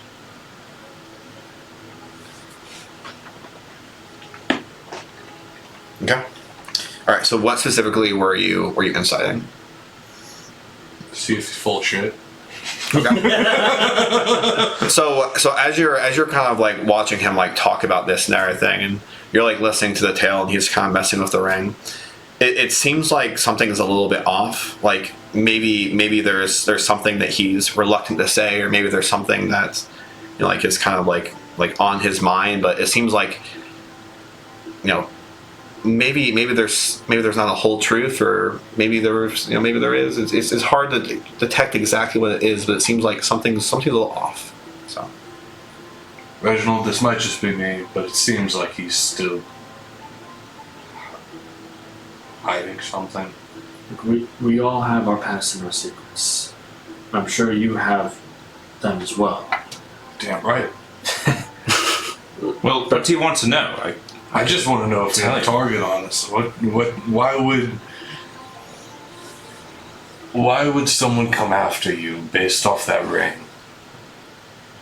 If they're going off the assumption that it was seen in the Lord's court, and it somehow, by me wearing this, means I might be a member of it, I don't know why they would want me. Did they say anything about what they wanted with me? What they wanted with a member of the Lord's court? I mean, we've been traveling with Cynthia. We've been inquiring about the Lord's court. We've been making mention several times about it. It would be fair to assume that we might be a part of it, since we've had so much inner dealings with it. There's a bounty. Whether webbed or not. There's a bounty. A bounty.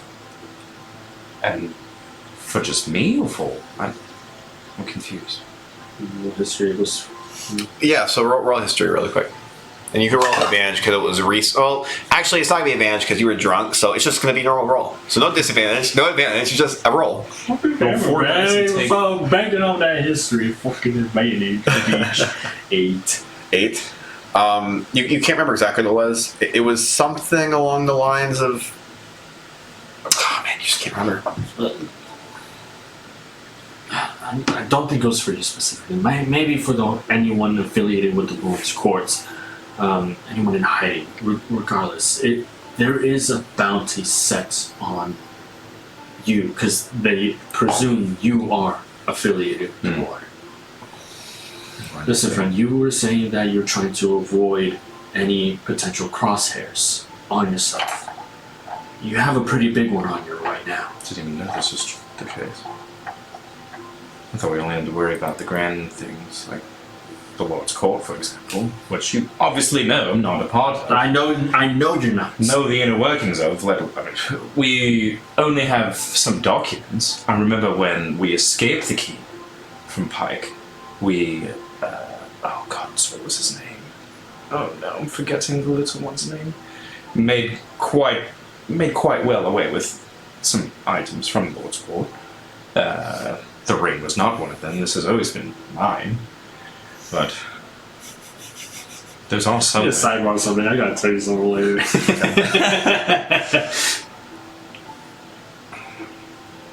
But now that this kind of solidifies at least where I stand in the eyes of those watching, it seems we are definitely more aligned with the Lord and his court. I've always been, a staunch supporter of the Lord and the free lands and the free folk. I consider myself, a very proud free person. And I guess now's our chance to cozy ourselves up to the Lord's court in this meeting this morning. So, of course, for what it is worth, as being a servant in the Lord's court, I will just say, Arthur is not a member of the Lord's court, but we do have a schedule that we have to keep on, so we might... Yes. Were you going to say something? Sorry. what do you know about that ring? About what's... This. I've only worn this. I'm not overly familiar with rings and artifacts and magic stuff, I'm sorry. It's Have you not... seen it anywhere? Just on me. You wouldn't see this any other place. He's been wearing it since I've seen him. Do you know? The only person who's found any other knowledge about this ring besides me is Cassian. He found that knowledge in the library. And Cassie just walked away and we haven't seen her since. But the mention of it was that the other companion ring, if my memory serves correctly, because there's a second one of these, not necessarily this exact ring is a copy of another one, but there's another one that is like it, deep within the Shadowfell, in the void, where magic cannot thrive, cannot exist. Or at least that's what the rumors are. Place where there's nothingness. Nothing is allowed to exist there.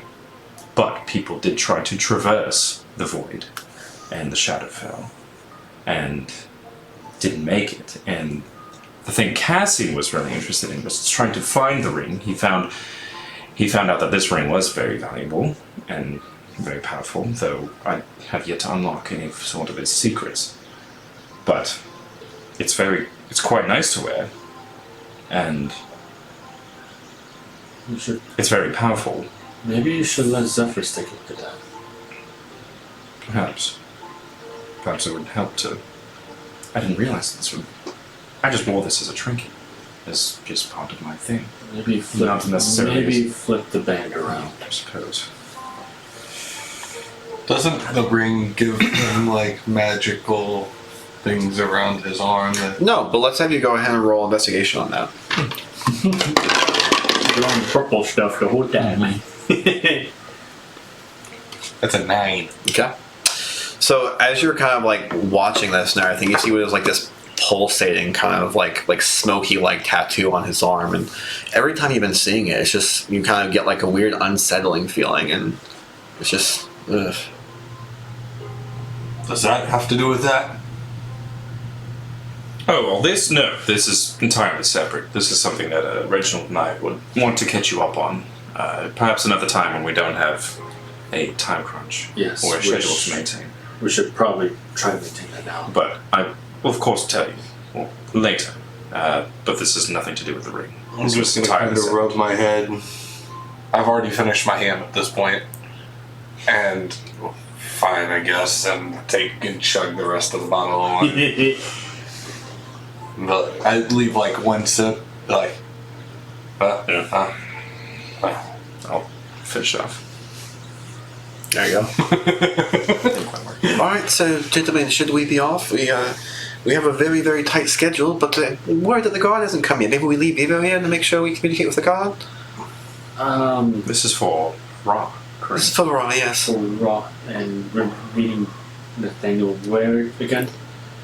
We're supposed to be meeting him over by the fountain, Okay. and then we'll go from there with him. But you said that we're supposed to be going to collect magic stuff or items or something. Yes, over back at your hotel. So we really, really must get going. And you want you still looking outside. The shadows of Shadowstone are already moving. We probably should be on the roll.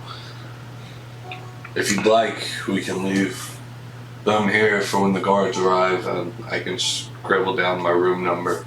Be like, meet us here. Oh, yes, we can do that. Yes. Give you guys a moment to chat on the walk, and then we'll catch up. Margaret, are you gonna stay? I believe so, darling. I believe so. It's gonna be a lot of walking, and I just don't think it would be good for me right now. Is that okay, darling? Sweetheart, you're welcome to stay. It seems whatever you want to do today. Speaking of which, I actually do have something for you. Watch as she kind of like goes into the other room, pulls out what looks like a brand new potion of greater healing. Ooh. Sweet for you, love. Oh wait, you know you don't have to do this, But of course, darling. but I much appreciate it. You are too good to me, love. You are too good. We have to talk about some things later, but we'll continue. Thank you. Naughty. Okay, love, we'll do this later. Thank you. Shall we? Yes, let's. Okay. We shall reconvene later. Fucking nobles and their weird kinks. As I'm walking out the door, I just mutter to myself. All right, so the three of you end up walking downstairs, eventually going through the rest of the Double District and finding yourself over towards the Celestial Luck. Anything you want to do as you're walking over there? Yes. I think to really not make us stand out too much, I kind of want to make my wife ethereal, so Okay. she's not visible. So she could actually, if you look at her stat block, she could actually pass into the ethereal plane. Like, she could literally go into the ethereal plane and out at will. Okay. Remember, she has a stat block for combat. Yes, so. that's right. Yeah. Okay, we'll look into that then. I know you mentioned that like recently everything's been kind of crowded with refugees. Does it seem more crowded now that it's kind of almost midday-ish, mid-morning, and people are moving about? Yeah, people are moving about now. Yeah, it's a little more busy. Mm-hmm. Okay. Well, did you have trouble getting a room? Not after a lot I won from him. Yeah, but good. But It seems availability here in space is running eventually low. Who was the guy in the arm? Oh, that's Vivo. He's one of our traveling companions. Who is Vivo? He is somebody that we, let me explain that one. He's a friend of ours who has contact with somebody who we are beholden to. I don't want to speak too loudly about this now while we're out and about. I think we have much to discuss after this morning's meetings. Much to discuss, much to catch you up on. Who's the other girl? Cynthia? No. I know No, Cynthia. Margaret. Yeah. Margaret. Well, you remember Margaret. No. She's the nice old lady whose house we stayed in. Oh, that was her home. Yeah. Yes, and I've been sweet on her since, and she's been quite sweet back. Okay. And She's lovely. And, I of course, really need that whiskey. and of course, she makes wonderful potions. She's an incredible alchemist. All right. I guess you got me there. But yes, to the fountain. I don't want to be we don't want to miss our window with Commander Nathaniel. Yeah. Yes. So as you end up walking over, you eventually find your way to the Celestial Lock. Walk on through directly up the stairs, directly to the room that you know to be the room of Leovon. Leovon. And as you're staying there at the front door.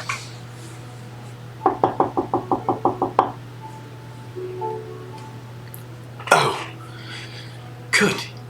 I was a little worried you weren't going to make it. Well, come on in. Thank you. Come on, and you're going to watch it. It looks like a couple of servants and mercenaries and everything are in this big, kind of a larger room, kind of like what your villa is. And it looks like they're moving things around, packing things up. Very lively in here. Yes, because this is the final day. We are going to be setting sail off for the Imperial lands here shortly after this, which you were pushing it a little bit. Yeah.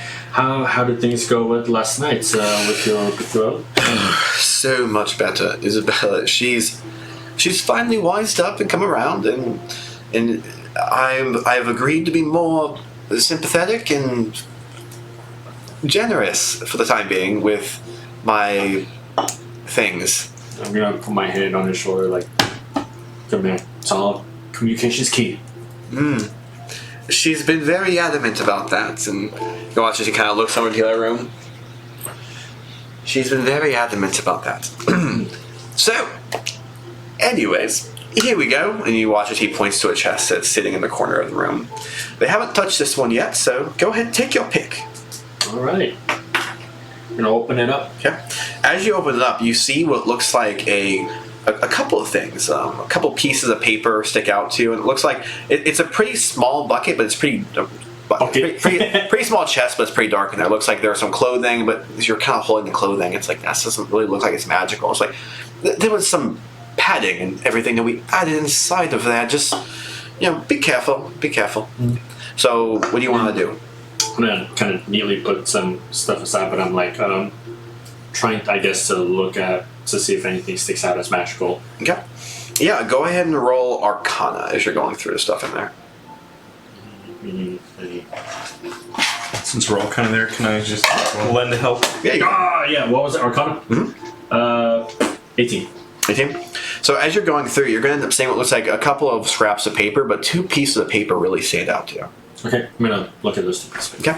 As you end up kind of taking this paper and unfolding a bit more, and you look at it a little bit more intently. Let me read this really quick because you are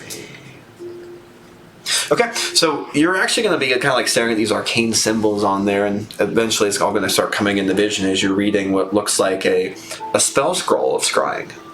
Oh, spell scroll scrying. And then as you end up Mention that out loud. as you end up taking that off and putting it off to the side, looks like there was another piece of paper that really stuck out to you. It was sitting on the top with all the other pieces. You unroll this one. And this one, it seems to be complete and utter gibberish to you as you're looking at it. Scrying and other. Take a look. See. Okay. And My languages. yep, no, it's not languages. So as you end up looking at this one, it looks like the arcane symbols are just kind of mishmash nonsense for a second, but then it all comes in the picture for you. You're able to decipher it and realize that this is a scroll, but it's a spell part of your sorcerer's list, and you realize that this is a spell scroll of Arcane Gate. He makes that face. Legit. Wow. An arcane gate scroll. This is nice. Unexpected.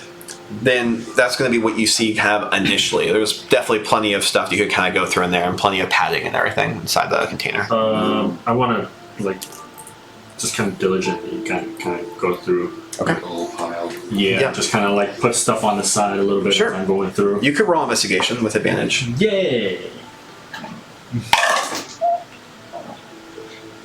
Nat 20. Fucking finally. We're nat 20. All right, cool. Damn.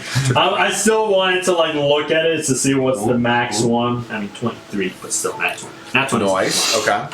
So what you're going to end up seeing is you're kind of digging through the stuff. Just you're separating all of these clothes off to the side and more clothes and just padding, and all of a sudden you see what is like a little box that kind of falls out of one of the trench coats that was just kind of covered in. Maybe it was just kind of wrapped inside of it. But this little box that you see, it's going to end up having almost like a translucent effect, as it looks like there's energy moving inside the box. And as you go to grab, you're going to realize that the edges are beveled, but they have almost a kind of diamond cuts inside the edges, and you're going to see what is like a triangle protruding on one side, a circle on another, a square, and looks like an octagon, just more and more shapes and crescent moons protruding out of the sides of this cube as you're holding it.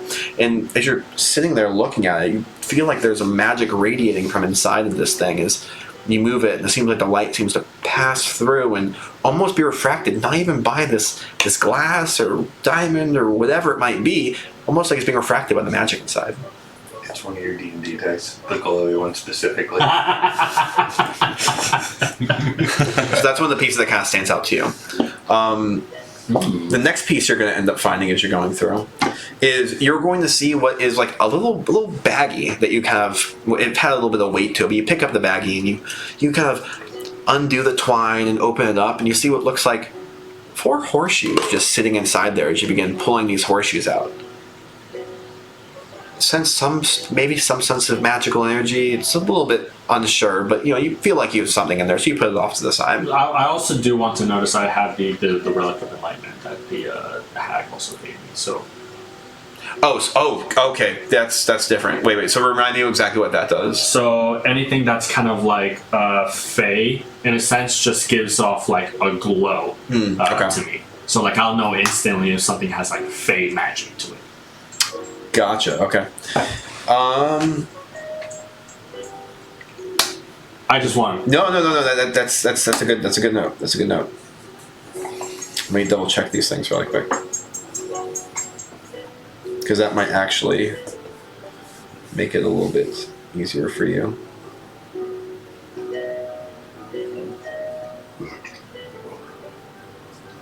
Helps in character. Start chugging real quick.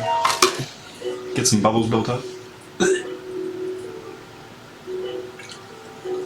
Okay. So as you end up going through, you are going to end up noticing a couple of other magical items. So the next thing that you're going to end up pulling out that really stands out to you is actually one of the pieces of clothing itself. It stands out to you not even because of a magical essence or aura, but you see what is an eye looking at you. And an eye looking at you. Then you start unfolding it, you see more and more eyes just kind of across the entirety of the back of what is this cloak. It's just covered in eyes. And you get a little bit of a closer look, and it looks like some of them are sewn in, some of them aren't. No, they're all sewn in. But as you move it even more, it looks like the eyes are almost kind of moving and following and just looking around as looks like they are sewn, but the eye moves in the stitching. That cube item, is it made of stone? With any sort? Is it made of what? Stone. It looks like it's made of some kind of a magical bound glass, and it looks like it does have some stone inside of it. So I have an ability with my my subclass or with my character, where whenever I make an intelligence history check related to the origins of stonework, you're considered proficient in it. Would that work with that? I don't think it would, just because this is like a magical item. Cool. But I didn't know it's a good question. fall under Yeah, it's a good that, question. so- Yeah, that is a good question. But yeah, as you're kind of holding on to this, it looks like the robe is just, and even the hood is just covered in eyes. All shapes, all sizes, human, animal, fae, just everything. Okay. It's just glowing with magical energy. Leovan is with us, is in the room, or he's just kind of. He's kind of in there. He's not doing anything explicitly. He's just kind of like directing people and kind of like looking over at you and like, oh yes, no, that one, yes. You kind of just said, "What's with this freaky looking cloak with the eyes?" It's this one staring. This one specifically staring right at me. No matter how much I turn it. I've never actually worn it. There was something a part of my father's collection, I believe. What was he saying? He used to tell me stories about it gave him the powers of the Fae and made him feel as if he was part of the Faes themselves or something. Yeah, he told me stories about how he wore that once at night and it was his best hunting attire. But I was never much into the hunting myself. Okay. What about the stone here? The stone. That one I'm not entirely sure. I think that was actually given to me as a gift Oh. when I was a young child, I believe. I've never really messed with it much. I think it was a plaything that somebody got, but I was never able to really use it. I just played with it. It's quite durable. Oh, well, looks very durable. What can you tell me about the baggie of Oh, yes, those. I know what those are. It was something we actually would put on the horses. It was a way of speeding up the horses in our races and what have you. We'd be out there. Oh. Yeah, we'd be out there playing, and we'd be playing what would be. Do you know what polo is? I'm gonna say no. So it's this great thing. We all ride horses and we hit balls across the field. And on our property in the state, my father and our brothers used to play it all the time. But we would put those on the horses to spice things up a little bit, get the horses moving a little faster. Interesting. Okay. Well, And you did get a nat 20, right? I did get a nat 20. Okay. So as you guys say that, you put that down. As you drop the shoehorns on the ground, you're going to end up kind of realizing it also ends up hitting hitting one of the jackets you kind of like folded off to the side, and you're going to hear like a clink as it lands on one of the jackets. What's that then? Just kind of move it aside and Okay. just investigate the jacket. Yeah, so as you start investigating the jacket even more, you're kind of feeling through and you're like, what did it hit? Then you realize there's like an inner pocket in one of these jackets. As you stick your hand down inside the breast coat pocket, you end up pulling out what looks like a magical key, almost. And as you end up kind of getting a closer look at this key, you're going to see that it has drawn spikes going across the entirety of the end. It looks like an arcane sigil in the middle. Looks like it has these arcane runes going up the stem of the key, and then what looks like a stone area off in where the actual like prongs would go that go into a lock. Seems like it glows and pulsates a little bit. It's pulsing in my hands. Alright. Interesting key. Right ahead.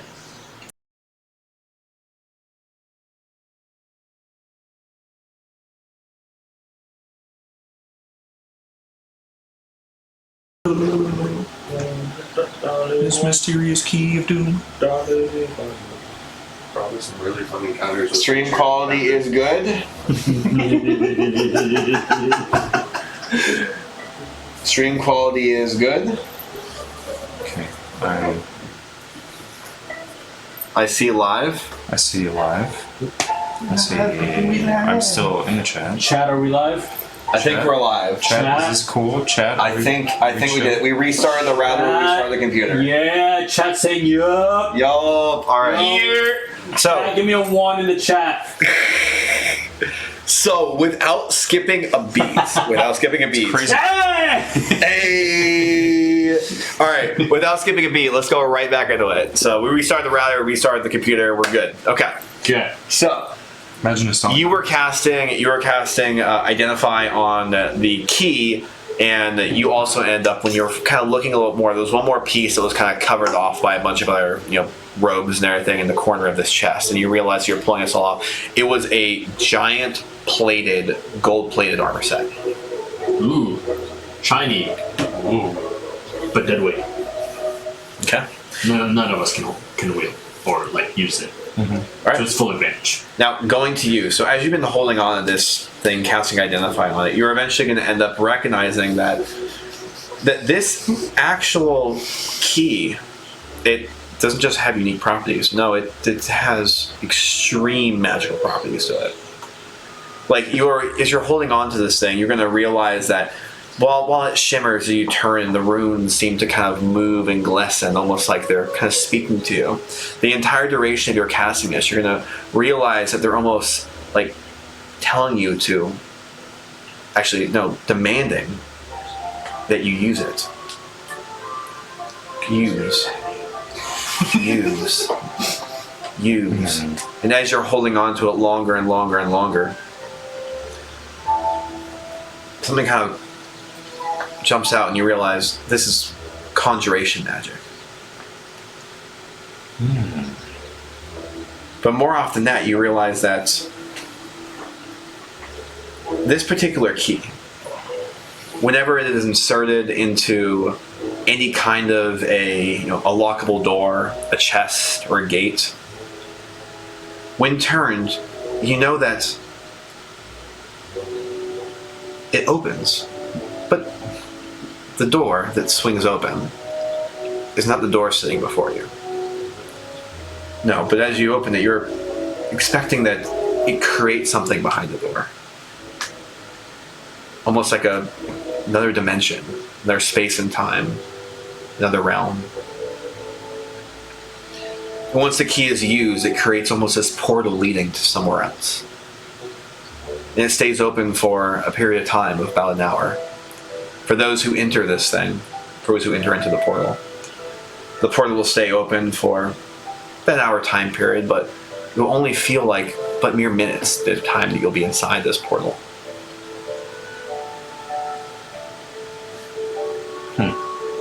But you do realize that this thing also has a curse that comes with it. And you realize that while this key provides a great reward, it also comes with something known as what would be kind of like the curse, and you kind of watch the runes kind of align again. And you see that the runes are aligning and they're creating a name, when the name of the key is the key of Gatekeeper. Then you watch as you flip it over to the other side, you see the runes align again, and it creates a different word, which is the Gatekeeper's Curse, and it kind of jumps out to you. The Gatekeeper's Curse says whenever this key is used, the Gatekeeper must always pay a price. Upon entering the portal, the Gate Wielder must essentially randomly have decided what magical effect is going to ensue the second the party ends up walking inside this portal, into this other realm.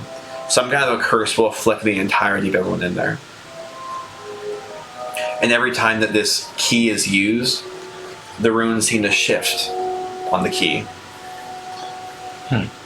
Knowledge of what they mean when they shift is not really known. So, when I just kind of... Is it like a thing like I can just kind of poke it into a space of thin air and then suddenly a door kind of materializes? You get the feeling that it has to have some kind of a lock. Okay. Whatever the lock is, you kind of get the feeling that it could be a lock to a chest, it could be a lock to a door. Whatever it is, whenever this object opens, it's going to open a pocket dimension.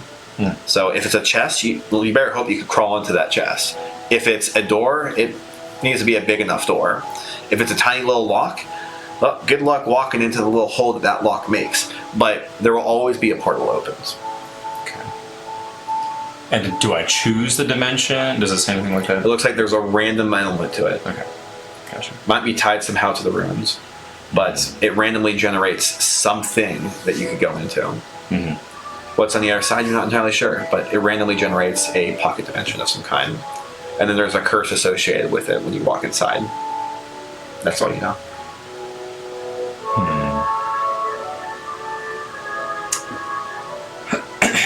I kind of just sit there and flip it side to side and kind of just glance at the runes each time I Okay, and kind of fiddling with it.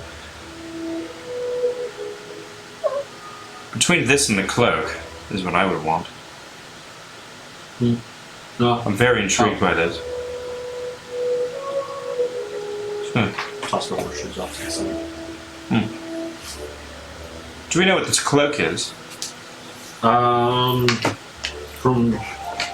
what Kodor was saying, some cloak that was worn by his father said that he was one with the Fae. I'm not entirely sure, really, but the cloak, while freaky as it is, I don't know, it's pretty interesting. We've had our meddling with Fae before. Maybe this lets us hide, kind of like Lisa did. Lisa did. That one. Yeah. That might be good in a pinch. There's also this. So is this key. It's also this glowing rock right here. Yeah, I suppose. I want to take the glowing rock. See if I can. I'll just do an Arcana check. See if I know anything about it without. Yeah, go ahead and roll Arcana. And I'll let you roll with advantage because of your backstory. No, I just can't seem to look at it and to roll it. It's kind of cocked. It's kind of cocked. It is cocked. That's cocked. That's cocked. Okay, I like that. I'll take It's it. another shirt. Is that your shirt? Oh yes, yes, Yes, nice cock. Dude, that actually be a pretty good Nice one. cock. That'd actually be a good one. Got you, man. It's literally just lopsided. The entire graphic's lopsided. Yeah. It's cocked. Yeah. Nice cock. Just the top of the D20 is just the point. No, I love it. Arcana that is a 25. 25? Yeah, so you're going to recognize that each of these symbols and everything, as you kind of like glance into it a little bit further, that they almost kind of like pulsate at you, and you feel like a magical essence, reminiscent of some spells you know. It seems like each of these sides, depending on if you're magically attuned to this and you press them deep enough, but you have to be attuned. You can actually cast spells through this. One of them you realize, you look at the kind of the circular button, you realize that by pressing that, it looks like you get the magical essence of what would be mage armor if you were attuned. You press another one, you get the magical essence of shield if you were attuned. And you realize each of these is just kind of its own spell inside of itself. Just be familiar with that magic because you know those spells. Okay, gotcha. Well, this would be good for someone who does not have their own sort of spell casting. I'm very interested in this key, however. I want to hand the shiny rock back. This key, very mysterious, of its origin at least, but it can at least it can open pocket dimensions out of any lock. I'm sorry, pocket dimensions? Yes. Similar to our bag of holding, where, well, you know that's how the bag of holding works, of course. Well, yes. Not sure if you know how that all works. Well, save you some time. Every lock can be used by this key, and it will open a dimension on the other end. But the dimension is random, and whatever passes through the portal to the other side will be affected by a curse at random. And the curse is more or less decided by who uses the key. Seems very situational. Could be used as a great means of escape at any point. Or a great way of luring someone into somewhere else. Do you come back in the same spot? It is a portal. I don't know what happens if you try to return. I'm assuming that it stays open for an hour. If within that hour we don't come back, then we might be stuck. So whoever passes through. You might get a little bit more. Okay. Of that. So once the key is used to open the portal will stay open for that hour time period until that elapses, or until all living creatures that entered the portal return. Okay. Gotcha. That. Yes. And then you also would remember too that you would appear seconds later in real time. Like an hour would have, passed for the people in the real world, but for you being in there, it would have been, sorry. Oh my god, I'm saying this wrong. So when you return, it is seconds later in real time. You could have been in there for an hour, but the second you enter inside there, time essentially operates differently. Okay. So the portal will exist in reality for an hour. Once you enter, an hour still persists. But when you enter, when you exit, if you were in there for an hour, you might have only been there for like 3 or 4 seconds. Okay. So maybe even just like a half of a round of combat or a round of combat if you were to have done like that. Mm-hmm. Do you? What's pause in combat? You have a lock? I'm gonna rip the door off the hinges. I've already been thinking. Put it in the bag. I'm not gonna lie. I've been thinking about it. Yeah. This key is very situational, but I am quite intrigued with its potential. Well, we could try to persuade for the key, the cloak, the rock. We could test it out. I don't know about that. I'm not so sure. Because something. I could, but I don't know.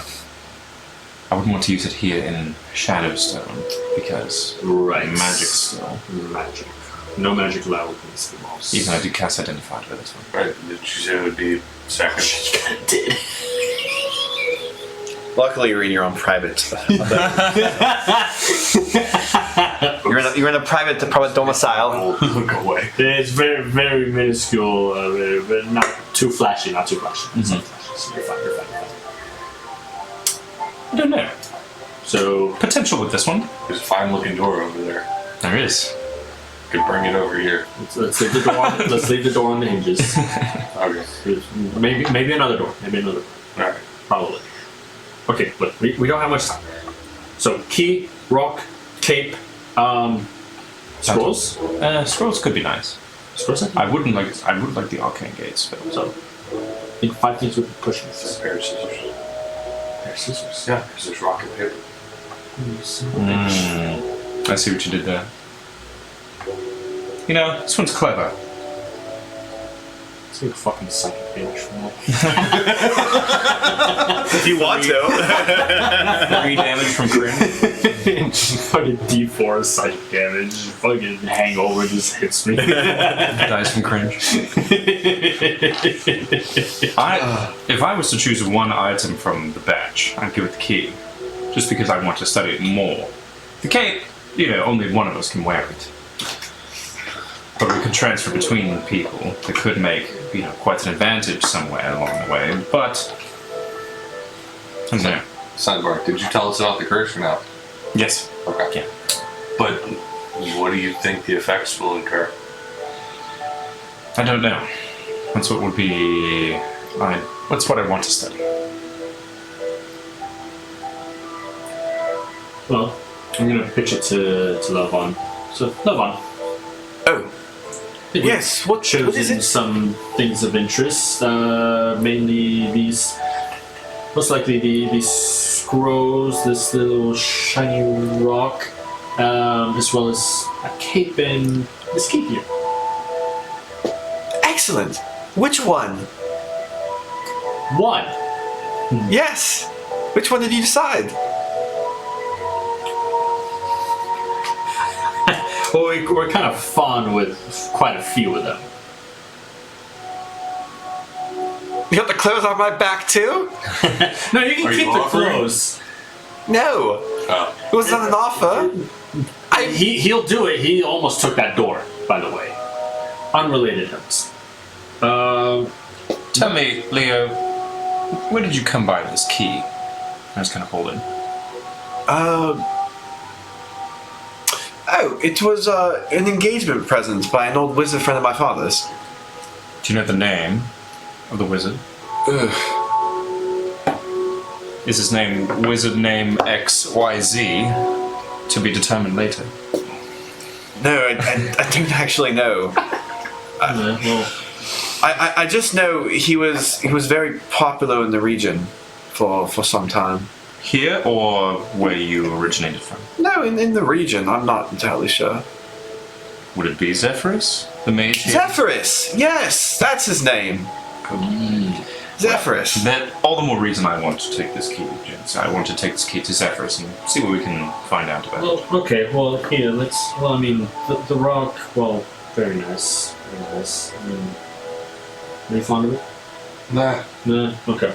We I can, like sharp things. we can do without the rock then. Scrolls, well, nice. All right. Well, two main things. How about the key in this cloak here? You want two things. Sure. I mean, I do. I mean, well, we could offer you some compensation for the So second she one. said you were trying to be more generous. Roll persuasion. Oh man. That's a double-digit number. 16. I have a negative. Ooh, not bad. I did say that. He did help you with your wife. And I am totally grateful for this. And oh darling, just let them have two things. Stop being stingy.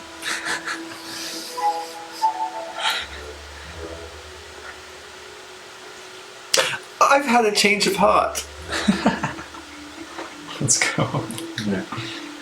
I would be honored to give you two of my precious family's items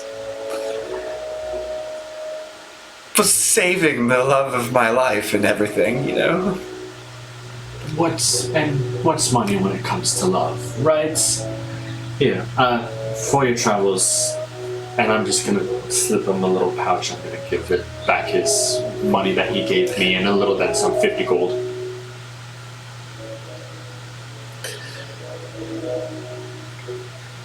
Yes, this is lovely. You can keep it. What did you want? What was the second one? Oh, it's just the eye, the cloak of eyes, and the key. Great. It was a pleasure. All right then. Good luck to you. Safe travels. Wait, did he reject my coin? Okay, all right, well. If you ever decide to come visit me in the Imperial territories, please bring me something nice. Is it key of the gatekeeper? Is it that? Yeah. What would you want? What do you like? Anything nice that replaces my family's history, you know? Just anything. Ta-ta! You watch But we do have a place to be, so. So do I. Key. Okay. Then we got stuff about it. So. Cool. It looks cool. Okay, all right. Seems cool. Sweet. We got to keep the stuff and some money.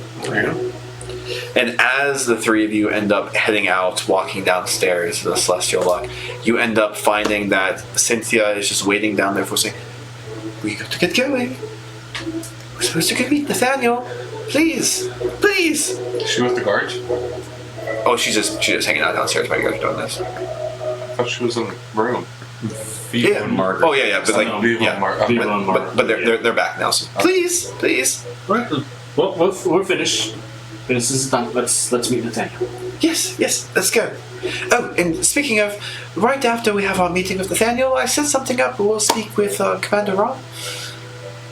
Yes. Oh, that's great. Perfect. Yes. We're going to go meet him in his guard shack, so it's over in the Noble District. We'll stop by. Alright, Shelly off. And we'll end there. Cool. Alright, well, we're there, we made it, and we're back, and we have good stream quality, so. Hopefully it doesn't happen again, but we'll see what happens. So. Yeah. But anyways, thank you all very much for joining us, and thank you for the subs and everyone hanging out and chatting. Yes. And we will be back again next week with more D&D when we finally have our conversation with Nathaniel. As you know, we'll see how this goes. This is going to be very interesting. Very. Very interesting. All right. Well, thank you all very much for being here, and we'll be seeing y'all here next week. All right. See you See you guys. guys. Bye.